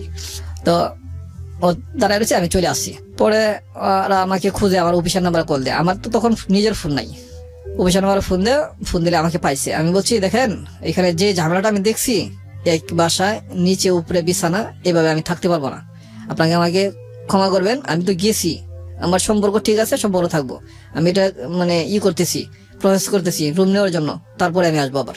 এটা তো আপনি আগে থেকেই জানতেন, কারণ তার সে বাসা আপনি পড়াতেন। হ্যাঁ জানতাম, এই জন্য তো যাই নাই, তারপরে তো আমাকে নিয়েছে এইভাবে। আচ্ছা। তো আমি চলে আসলাম। পরে ঠিক পরের দিন যাই আমি একটা রুম নিলাম, এদের বাসা রুম নিলাম বলতে কি ওরাই একটা রুম ছাইড়ে দিছে, মানে বিয়ের কতদিন পরের ঘটনা? বিয়ের 23 দিন পরের ঘটনা এটা। তখনও আপনাদের মধ্যে স্বামী স্ত্রী যে ব্যাপারটা, এগুলো কিছু হয়নি? হয় নাই। ওকে। পরে আপনার যখন পরের দিন আবার আমাকে ফোন করছে, আমি ডিউটি করতেছি, তখন আমার ফোন করছে রুম একটা ম্যানেজ হয়েছে, মানে আমার শাশুড়ির রুমের সাথে রুম, আরেকজন আসছিল ওইটাকে মানে ম্যানেজার দিয়ে মানে এটা ক্লিয়ার করেছে, তাকে অন্য আরেক রুমে পাঠাইছে। তো আমি বলছি না, এটা তো আপনারা আমাকে মানে ভাবি ফোন করছে, আমি মিথ্যা কথা বলে নিতেছেন। না ভাই সত্যি আপনি আসেন, আসলে কালকে যেমন গেছেন আজকে যাইতে পারবেন না, আপনাকে ভাইনা রাখুন নাকি? আমি বলছি ঠিক আছে আসছি। আইসা দেখি ঠিকই রুম ক্লিয়ার করছে। ওরা এমন ভাবে গোছ গাছ করে রুমের মানে দিনের বেলা কমপ্লিট করে রাখছে, আমি আসলে আমাকে তালা দিব। ওকে। ব্যাপারটা হয়েছে এরকম, মানে 24 দিন হয়ে গেছে আমরা একসাথে থাকি নাই, ওদের কাছেও একটু অন্যরকম লাগতেছে। ঘটনা কি, ওদেরকে আজকে একসাথে রাখবো, দিনেই রাখবো, মানে এইভাবে প্ল্যান করছে ভাবি, দুই ভাবি মিলা। তো যাওয়ার পরে খাওয়া দাওয়ার সবকিছু আগে ম্যানেজ করে রাখছে। তো 11টার দিকে গেছি, দিনের 10:30 11টার দিকে, তখন খাওয়া দাওয়া করলাম। খাওয়া দাওয়া করার পরে বাইরে দিয়ে লক করে দিল গেট। থাকেন আপনারা এখানে, গল্প করেন, আমরা আছি এখানেই। আবার গলির ভিতরে আপনার নিরিবিলি আছে, কোনো উশৃঙ্খলতা নাই। তখন আমি করলাম কি, এখানে একসাথে গল্প একটু করলাম দুজনে, বাসর করে যা হয় আর কি আমাদের দিনের বেলায় তাই হইলো। সময় নিলাম অনেক সময় নিয়ে অনেক কথা বলে অনেক আলোচনা করলাম। ও তো একদম ছোট বাচ্চা মেয়ে, তো ওর সাথে যে কাজটা ওরা করছে এটা তো খুব খারাপই করছে। তো এই অবস্থা বাচ্চাটা বড় হতে লাগলো। আমি করলাম কি, এরপরের মাসে আমি বাসাটা চেঞ্জ করে ফেললাম। এত কাছে এত সাথে আমি বাসা রাখবো না, আরেক জায়গায় বাসা রাখলাম, আর এর থেকে 1.5-2 কিলোমিটার দূরে। ওইখানে বাসা নেওয়ার পরপরই হয়েছে কি, আমার আপন যেটা মারা গেল, বাসা নেওয়ার 8-9 দিন পর মারা গেল। তখন আমি আমার অফিস থেকে ফোন দিছি ওইখানে মালিকের নাম্বারে, মালিকে আমাকে ডাকছে, আমি জাগনা পাই নাই। মালিকে আবার এটা আমাদের রুমটা এমন সিস্টেম ছিল, মানে এখানে ডাকলে শোনা যায় আর কি সহজে। সাথের যে রুম আছে ওই রুমের যদি কেউ বলে দেয় তাহলে হয়তো হবে। মালিক আর নিচে নামছে না, তো ওইখান থেকে অফিস থেকে লোক পাঠাইছে আমার অফিস থেকে আমার বাসায়। ও ডাইগা এখান থেকে বলতেছে মেন গেট থেকে যে তোর চাচা মারা গেছে, আমার নাম ধরে বলতেছে। পরে আমি শুনলাম, শুনে আসলাম, বললাম। পরে আমি এখানে গেলাম আর কি। যাওয়ার পরে হয়েছে কি ভাই, আমি 5 দিন ছিলাম এখানে। তো 5 দিন থাকাতে ওরা ভাবছে কি, যেহেতু ও প্রথম 23 দিন আসে নাই, এখন এখানে 1 মাস তাও গেবে আসছি। এই বাসাটা কিন্তু যখন নিচে 1 মাস গেবে আসছি, তো 4 মাসের উপরে হয়ে গেছে কিন্তু বাচ্চার বয়স। আবার ওইখানে যা 9-10 দিন ছিলাম ওই নতুন বাসা, 5 মাসের কাছাকাছি হয়ে গেছে এদিকে। আবার এদিকে বাড়িতে এসে 5 দিন খাবার দাবারের যে একটা আয়োজন, এটা শেষ করে আমি আসবো এরকম প্ল্যান, ঠিক তাই করলাম। আমার মনে তো কোনো ইয়া নাই, ওরা ভাবছে কি আমি আর আসবো না। গেবে কিছু প্ল্যান গেছে আমার, যে আমি নিয়মিত কি করছে ওরা, বাজারে ফেলাই দিব। ওকে, মানে আমি আইসা শুনলাম টোটালি প্ল্যান। আমি যখন আসছি তখন আর আধা ঘন্টা পরে আসলে তারা এই কাজের জায়গা আর কি, আধা ঘন্টা পরে আসলে ওরা চলে যায়, আমি আইসা পরে পাই না, বাসায় পাই না, মানে এই কাজের জায়গা আর কি ফালানোর জন্য। আপনি আসার পরে তারপরে ঘটনাটা স্টপ হলো। তখন আমি যখন দেখলাম তখন সবাই থেকে গেলো, সবাই বলতে একটু এদিক সেদিক যেতে চাইছিলাম ঘুরতে, ওদের বাসায় এরকম ভাবে আমাকে সেভ করলো, মানে ম্যানেজ করলো আর কি। পরে আস্তে আস্তে জানতে পারলাম ও আবার একটু বাচাল ছিল, সব কথা বলে দিত, কিন্তু সব কথা বলে দিত। পরে কয়েকদিন পরে বলে দিল যে এই ঘটনা, তোমাকে তো বিশ্বাস করছিল না, আর আমাকে এই দিনকে এই সময় এই মুহূর্তে এই কাজটা করতে চাইছিল, তুমি আর আধা ঘন্টা পরে আসলে আমাকে পাইতা না, বা এই বাচ্চাটাও তুমি আর পাইতা না। তবে একটা ভালোই হতো, যেটা যাওয়ার শেষ হয়ে যাইতো ঝামেলা, তুমি আসলে পরে আমাদের সম্পর্ক থাকতো। এই অবস্থা করে বিয়ের 24-25 দিন পরের ঘটনা আর কি। My goodness. ওর সাথে বৈশা এরকম গল্প করতেছে, তো এইটা আমার মাথায় অনেক মানে চাপ লাগছে, কিন্তু আমি তারপরেও নেই নাই কেন, হয়তো বা এলাকার পোলাবার মানে আবার একটু প্রভাবশালীও রংবাস টাইপের, হয়তো আইসে কোনো বিষয়ে কোনো কমিটমেন্ট বাকি ছিল, হয়তো এটা শেষ করতে আসছে, বা একটা গল্প এরকম হইতে পারে। ফাইন, আপনি আমি এভাবে বুঝে নিলাম। তখন আমি ওকে প্রশ্ন করলাম, কি ব্যাপার তুমি এখানে বসে আছো, আমাকে ডাক দিলে না কেন? রাইট। বলতেছে একটু গরম লাগতেছিল এই জন্য। আমি ফ্যান আছে রুমে, তোমার গরম লাগতেছে মানে? বাইরে গেছিলাম, টয়লেটে গেছিলাম। গল্পটা হাইড করলো সে। টয়লেটে যাবো, আমাকে নিয়ে যেতা। ও আর কোনো কথা বললো না, ও চলে আসলো, রুমে ঢুকলো, আমিও ঢুকলাম। আমি বলছি যে দেখো, এভাবে যদি কোনোদিন বের হও তা আমাকে সাথে নিয়ে বের হবা। এটা কি আপনি ওই ছেলেটার সামনেই বলেছেন? হ্যাঁ, আমি ওই বাকি কথাগুলি ওর সামনে বললাম, আর এখন ঘরের ভিতরে এই কথাগুলি বলতেছি। আচ্ছা আগে যে কথাগুলি বলছি সেই কথাগুলি ওই ছেলেটার সামনে বলছি। আচ্ছা। তুমি এখানে আসছো কেন, আসছো আসবা, আমাকে নিয়ে আসবা না? ও বলতে প্রস্রাব করতে গেছি বা গরম লাগছে এরকম। তো ওই ছেলেটা কোনো কথা বলেনি আপনার ওই সাথে? ছেলেটা কোনো কথা বলে নাই তখন। আচ্ছা। কিন্তু গল্পটা যে ওরা দুজন করতেছে, আমার গেটটা এমন সিস্টেমের, গেটটা আপনাতেই লাইগা যায়, টান দিলে আপনাতেই যায় লাগা। ঠিক আছে, হ্যাঁ। তারপর পরে ঘরে আমি এভাবে বুঝাইলাম, আমি দেখো এরকম জানার না হয় আমাকে সাথে নিয়ে যাবা। পরের দিন আবার ঠিক সেম একই ঘটনা। দেখলো আমরা দুজনের দৈহিক সম্পর্ক হয়েছে। তো এই সময় একটু শারীরিক অবস্থা একটু অন্যরকম থাকে, একটু শুইলে ঘুম ধরে, তো আমিও ঘুমিয়ে পড়ছি। ঘুমিয়ে পড়লেও একটু মানে ঘুমের একটু ছিল, আমার সম্পূর্ণ রেশ লাগে নাই। ও বাইরে গেছে, গেটটা একটু শব্দ করে টুন করে, আবার মিশে যখন তখন একটু টুন করে শব্দ করে, তখন আমি জাগনা হই। আমি তখন নলেজে রাখি এবং চুপ করে শুয়ে থাকি। তো গেছে, যাওয়ার পর আমি কিছুক্ষণ পরে গেছি, যাই টয়লেটে ওরা দুজন একই অবস্থা। টয়লেটে? জি। বয়স কত ছিল আপনার স্ত্রীর? 14 বছর। সি, কোনো ইভালুয়েট করবো না, জাস্ট স্টোরিটা শুনতে চাই। তারপর এই অবস্থা দেখা আমি এদিনকা একটু দূর থেকে বললাম, কি তুমি কি টয়লেটে? মানে আমি তো দেখছি টোটাল এটা আকাশে খোলা, কোনো ছাদ নাই, মানে চতুর্দিকে পাকা করা, এদিকে ছালা দেওয়া, মানে ছালা চট ছালা আছে না, সত্যি চট এরকম ছালা দেওয়া। যখন এটা মানে ডাকনা রাখছে ফাঁকা, কিন্তু অনেকটাই দেখা যায় ভিতরে। যাক, আপনি দেখছেন এটা, আপনি আপনার মতো করে বলছেন। হ্যাঁ। তো পরে আমি মানে না দেখার বান ধরে আমি এদিকে দাঁড়ায় বললাম যে কি প্রস্রাব টয়লেট হয়েছে? তখন চালু চালু করে বের হয়ে আসছে। কি ব্যাপার, বলার সাথে বের হয়ে আসলা? চলো হয়ে গেছে। আমিও তো করবো। কত তুমি পুরুষটা যাও? আচ্ছা না, এখানে করে এখন তো আর পুরুষ নারীদের কোনো সমস্যা নেই। এই কথা বলতেছি আর ঢুকতেছি, আমার হাতে ধরে লাগছে।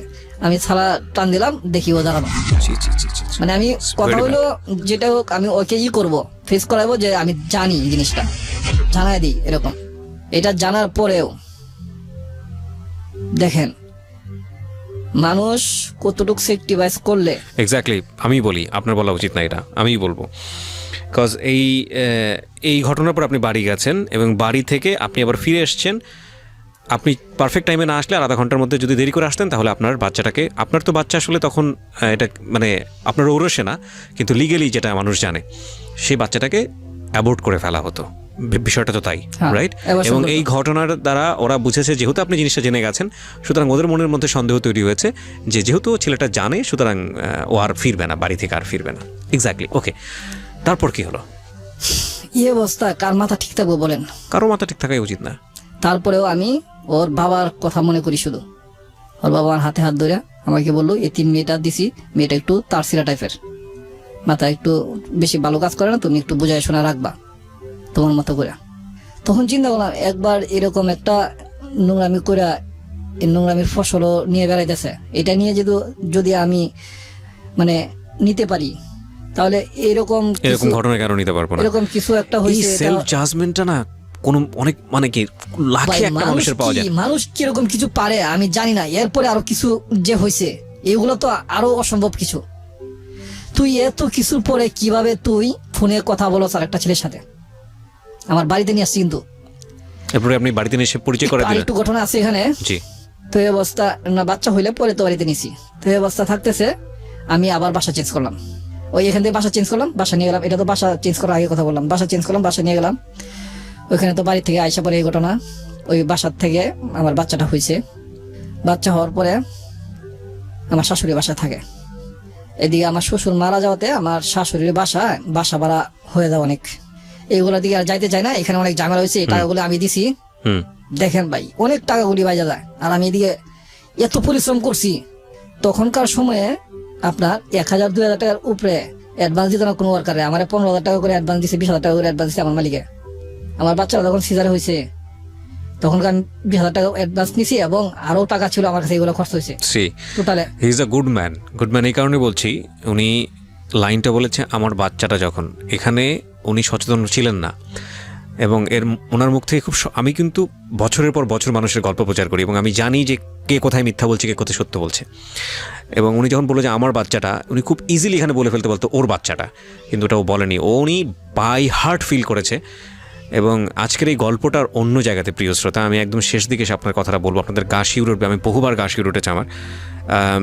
আমি যাই একটু সামনের দিকে যাই, আমাদের হাতে সময় খুব অল্প আছে। হ্যাঁ, তখন বাচ্চাটা হইলো আমার এখানে, সিজারে হইলো।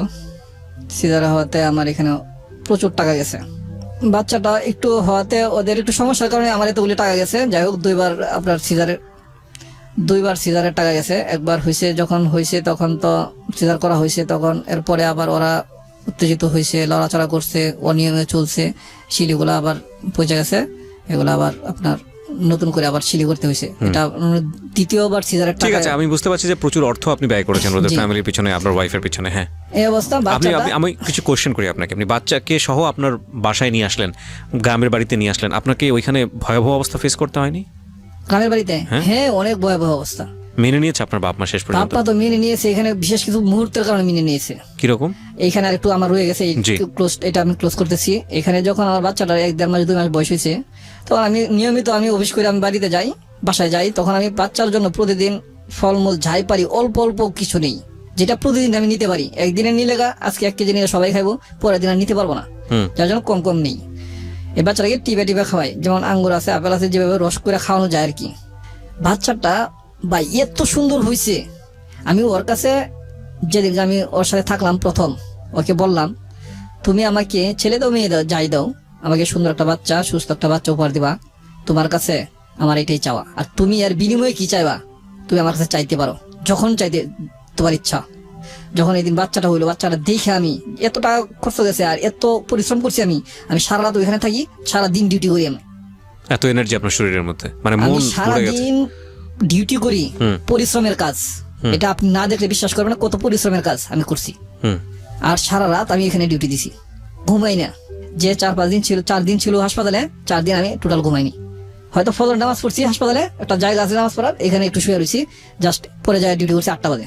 তো এই অবস্থা যখন এখানে এইভাবে বাচ্চাটা আমি নিয়মিত ভাবে খাওয়া দাওয়া করতেছি, ও অন্য ছেলের সাথে কথা বলতেছে নিয়মিত। আইসা আমি ওরে বাসায় পাই না, বাচ্চা কাঁদতেছে, ওর মার বাসায় থাকে। এগুলো নিয়ে মোটামুটি কথাবার্তা হয়, ওকে শাসন করি, শাসন মানে না। আপনার যদি একটা ভুল হয়, আপনার যদি আপনজন সে শাসন করে, সেটা আপনার নীরবতা পালন করা উচিত নিশ্চয়ই, আপনার জ্ঞান নেওয়া উচিত নিশ্চয়ই যে এটা আমি যেটা বুঝতে পারছি যে আপনি বিভিন্ন রকমের ফ্লস গুলো তখন খুঁজে পাচ্ছেন। খুব কাছাকাছি মিশতে গেলে যে মানুষটা যেটা হয় যে ওর যে ফল্ট গুলো, যেগুলো সংসার করার জন্য আপনার কাছ থেকে মনে হচ্ছে যে না এটা এইভাবে সংসার করা সম্ভব না, ওকে কিওর হতে হবে, সেইটা আপনি তখন বিভিন্ন রকমের ফল্ট গুলো খুঁজে পাচ্ছিলেন। বাট আমি চুম্বক জায়গাগুলোতে একটু আসতে চাই, যদি ইম্পর্টেন্ট কিছু থাকে তাহলে আপনি এই জায়গাটা ক্লোজ করে আপনি আমার ওই প্রশ্নটার উত্তর দেন যে আপনি বাসায় কিভাবে ম্যানেজ করেছেন। পরে মনে করেন এখানে এই অবস্থা করে, আচ্ছা যাই হোক, অনেক ঝামেলা গেছে। ঝামেলার পরে আমি দেখতেছি না ওকে এখানে রাখা যাবে না। আচ্ছা, ওকে অনেক চেষ্টা করছি বাড়িতে নেওয়া যাওয়ার জন্য, ও বাড়িতে যাবো না, ঢাকা থাকবো। ওর সম্পূর্ণভাবে এক চ্যালেঞ্জ, আমি ঢাকা থাকবো, তুমি রাখতে পারলে রাখবো, নাই তো নাই। তখনও কি জাফরের সঙ্গে ওর সম্পর্ক আছে? জাফরের সাথে ও কথা বলে, পরে আর ফেস হইতে দেখি নাই। আচ্ছা, কিন্তু কোন ছেলের সাথে কথা বলে, এখন কার সাথে কথা বলে এটা আমি জানি না। এর মধ্যে আবার কিছু দুর্ঘটনা ঘটছে, আমার আসা যাওয়াতে রাস্তা আমার আটকাইছে, আমার মারার চেষ্টা করছে, মারামারি হয়েছে, কিন্তু আমার সাথে পারে নাই। এটা মানে পোলাপান অল্প ছিল এবং ছোট ছিল, ওরা আমার সাথে পারে নাই। আমি মাইরটা কম খাইছি, মাইর এত বেশি খাই নাই, যেটা কোনো সমস্যা হয় না। জাফরের কথা বলছেন? হ্যাঁ, ওদের গ্রুপ আর কি, ওরা আমার আটকাইছিল, অনেক ঝামেলা হয়েছে এদিকে আর কিছু রাত্রে আসা যাওয়ার ভিতরে। আচ্ছা, গল্পটা যেহেতু ছোট করতে চাইছেন, আমি একটু ভালো ক্লোজ যেগুলো এগুলো দিয়ে যাচ্ছি। তো এখানে করলাম কি, আমি চেষ্টা করছি ওকে বাড়িতে নেওয়ার জন্য। ও যাবে না, ও এখানে থাকবে। ও ও এইখানে থাকবে এবং ভালোভাবে থাকবে, ভালো পরিবেশে থাকবে, আমি ওইখানে ওরা রাখবো না এবং ভালো পরিবেশে রাখবো না, ওকে আমি খরচাপাতি দেওয়া বন্ধ করলাম। এর আগে কিন্তু ওরা ওদের বাসার ভাড়া, ওর বাবা মারা যাওয়ার পরে যে বাসা ভাড়া জমছিল ওগুলো সব দিছি, এখন টোটাল বন্ধ করে দিলাম খরচ। এখন ও আমার সাথে আরো বেশি করতেছে। এর আগে কিন্তু অনেক কিছু আমি বাদ দিছি, ওর কাপড় চোপড় কিন্তু আমি ধুয়ে দিছি। ও কিন্তু নোংরা একটু টাইপের, বুঝতে পেরেছি। হইতে পারে অনেক, কিন্তু একটু নোংরা টাইপের। কোমল থেকে কঠিন হয়েছেন, হ্যাঁ। আচ্ছা, আমি করলাম কি, পরে প্ল্যান করলাম ওকে কিছু দিব না, কিছু দিই না। ও আরো বেশি প্রখর হয়ে গেল, ও আমার দিকে আরো বেশি মানে উল্টা হয়ে গেল, যে না এখানে রাখতে হবো, আমাকে সব দিতে হবো, আমার ফ্যাক্টরিতে চলে যা, ওইখানে যায় আমার দেখা যায় কি পরিবেশ নষ্ট করে। তো এই পর্যায়ে করলাম কি, একদিন বাসায় আসলাম, বাসায় আসা আমি বললাম দেখো তুমি যদি এখানে থাকো আমি রাখতে পারবো না, আমার এত কামাই নাই, কারণ আমার মা বাবাকেও দিতে হবে, তোমাকেও দিতে হবে, বাসা ভাড়া প্লাস সন্তান মানুষ করতে হবে, এত এবিলিটি আমার নাই, এত কামাই নেই আমার। যেটা আমার কামাই আছে বাড়িতে থাকলে তুমি খাইতে পারবো, মাও খাইতে পারবো, এবং আমার কিছু আয় থাকবো সন্তান মানুষ করার জন্য। তো করলাম কি, ওকে আমি বললাম যে চলো বাড়িতে চলে যাই, ও যাবে না।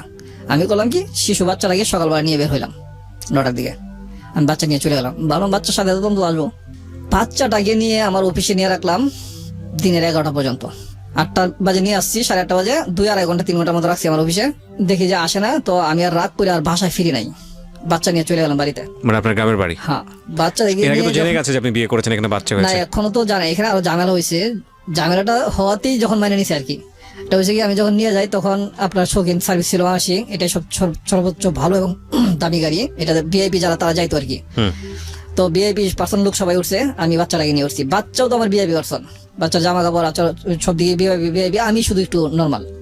তখন আমার যে পরিবেশটা একটু নর্মালি, তখন এই গাড়িতে যখন নিয়ে যাচ্ছি, বাচ্চা আমার প্রতি প্রবল মানে দুর্বল।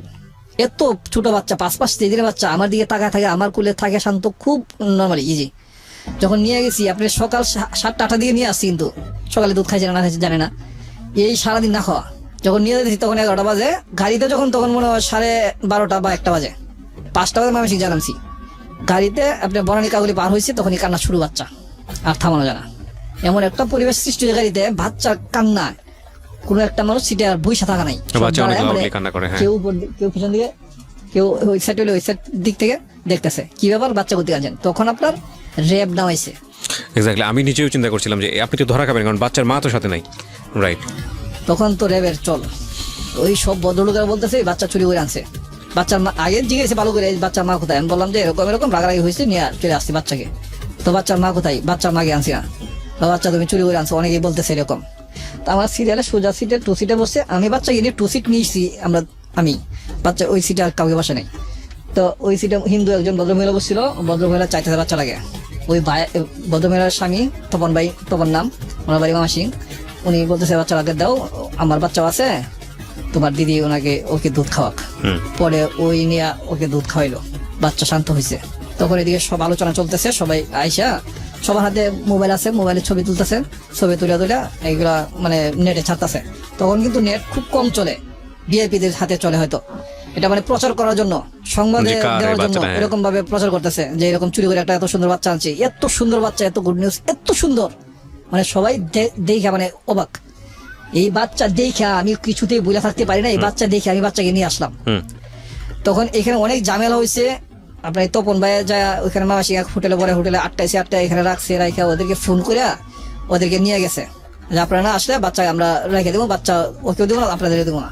পরে আবার ওরা গেছে, পরে ওরা যখন গেছে, আমার ওয়াইফ গেছে, আমার শাশুড়ি গেছে, 2 জন এখানে আসছে। তখন এখানে এই ঝামেলা হয়েছে, তখন আমাদের গার্জিয়ান যারা আছে তাদেরকে খবর দেওয়া হয়েছে, মামা সিং আমাদের অনেক আত্মীয় আছে তাদেরকে খবর দেওয়া হয়েছে। ওদেরকে ছাড়াই আমরা কিন্তু বাচ্চা নিতে পারতাম, যখন আমার গার্জিয়ানরা আসছে, মামা সিং এর গার্জিয়ান, আমার খালামণিরা যখন আসছে, মামা সিং শহরে 2 জন খালামণি আছে, ওরা আসছে। তো পরে আর দেয় নাই, ওরা বলছে মিশ করে দিই, এত ছোট একটা বাচ্চা 1 লাখ রাখতে পারবে না, মরে যাবো বাচ্চা। তো এখানে অনেক গ্যাদারিং হয়েছে, টাকা হাজিয়ে আমারে নগদ টাকা 3 লাখ টাকা হাজিয়ে আমাকে একবারে হ্যান্ড ক্যাশ, রিফাত হোটেলের মালিকে বাচ্চা নেওয়ার জন্য, ওর বাচ্চা নাই, আমাকে 3 লাখ টাকা হাজিয়ে। আমি এইগুলো ফালতু বাদ দেন, এই বাচ্চার কি কাহিনী জানেন? এই বাচ্চার কি কাহিনী জানেন না? তারপরে বাচ্চাকে আমি নিয়ে আসছি, কেন নিয়ে আসছি শুধু এই কথাই বারবার বলছি আমি। এই কাহিনী শেষ হবে না আমি যতদূর জানি, কারণ এই কাহিনী যে জায়গাটায় যাবে বা যাওয়া উচিত সেটা আমরা প্রচার করতে দিতে চাচ্ছি না, এখানে এসে একটু ক্ষান্ত দিচ্ছি। আমরা আরেকটা এপিসোড করতে চাই, সেটা অন্যরকম একটা এপিসোড হবে হয়তো বা কোনো একদিন। তবে কিছু কোশ্চেন দিয়ে আমি আজকের এই অনুষ্ঠানটা শেষ করব। নাম্বার 1, সেটা হচ্ছে যে আপনার এই বাচ্চার বয়স হচ্ছে 12 বছর। জি। এবং আপনি যে আজকে গল্পটা বললেন এটা আপনার বাচ্চা জানে না, জি এই রেডিওর মাধ্যমেই প্রথম জানবে, যদি সে রেডিওটা শুনে থাকে। আমরাও চাই না সে জানুক এই মুহূর্তে। ওই যে ঘটনাটা যেটা আপনি বাড়িতে নিয়ে গেলেন বাচ্চাটা, এবং তারপরে আপনাকে অনেক যুদ্ধ পার করতে হয়েছে আপনার বাড়িতে জি। মানানোর জন্য। আপনার প্রথম স্ত্রীর সঙ্গে আপনার ডিভোর্স হয়েছে কোন সময়টাতে? ডিভোর্স হয় না এখনো। এখনো ডিভোর্স হয়নি? না। আপনার স্ত্রী কি আরেকটা বিয়ে করেছে? হ্যাঁ বিয়ে করছে। আমি জানি না ডিভোর্স হয়েছে কিনা, আমার এখানে কোনো পেপারস আসে নাই। উনি চলে গেছে আপনার এখান থেকে কতদিন, মানে সংসার করেছেন কতদিন সুস্থ আমার হবে? বাড়িতে যখন এদিন নিয়ে যাইলাম, ওই অ্যাক্সিডেন্ট যেদিন হইলো আর কি, বাচ্চাকে নিয়ে গেলাম, তখন যেভাবে হোক নিয়ে গেলাম। 15 দিন ছিল আমার বাড়িতে। আচ্ছা, 5 মাস 23 দিনের বয়স বাচ্চারা থুয়ে চলে আসছে। এই চলে আসাই শেষ চলে আসা? চলে আসে, শেষ চলে আসে। এরপরে আসে যায়নি কখনো? না। নিজের বাচ্চার খোঁজ আর কখনো নেয়নি? আমি আপনার স্ত্রীকে মোটেও দোষী করব না, আমি আপনার স্ত্রীর দিকে আঙ্গুলও তুলব না, আমি বরং আপনাকে দেখতে চাই আজকের অনুষ্ঠানের মধ্য দিয়ে। আপনি আর বিয়ে করেননি? আমি বিয়ে করছি 7 বছর, 6 বছর পর, 7 বছরের মাথায় বিয়ে করছি। আচ্ছা, আপনার স্ত্রী কি আপনার এই সন্তানের বিষয়ে সবকিছু জানেন? আজকে যেটুক বলছি এটুক সবটুকু জানে না। ওই বাচ্চাটা আমার এটাই জানে। আমি এইভাবেই ওকে স্বীকৃতি দিছি। আর আমার জীবনের সবচেয়ে বড় চিন্তা, আমার জীবনে উপার্জন করে আমি ভালো স্বচ্ছন্দ চলতে চাই না, আমি স্বাভাবিক চলতে চাই। আমার জীবনের চিন্তা একটা, এরকম ধরনের বাচ্চা আরো পাইলে আমি আরো নিব। ওদেরকে আমি ভালো ডক্টরেট ডিগ্রি বা ইঞ্জিনিয়ার বা ভালো ডাক্তার বা কোনো প্লেনের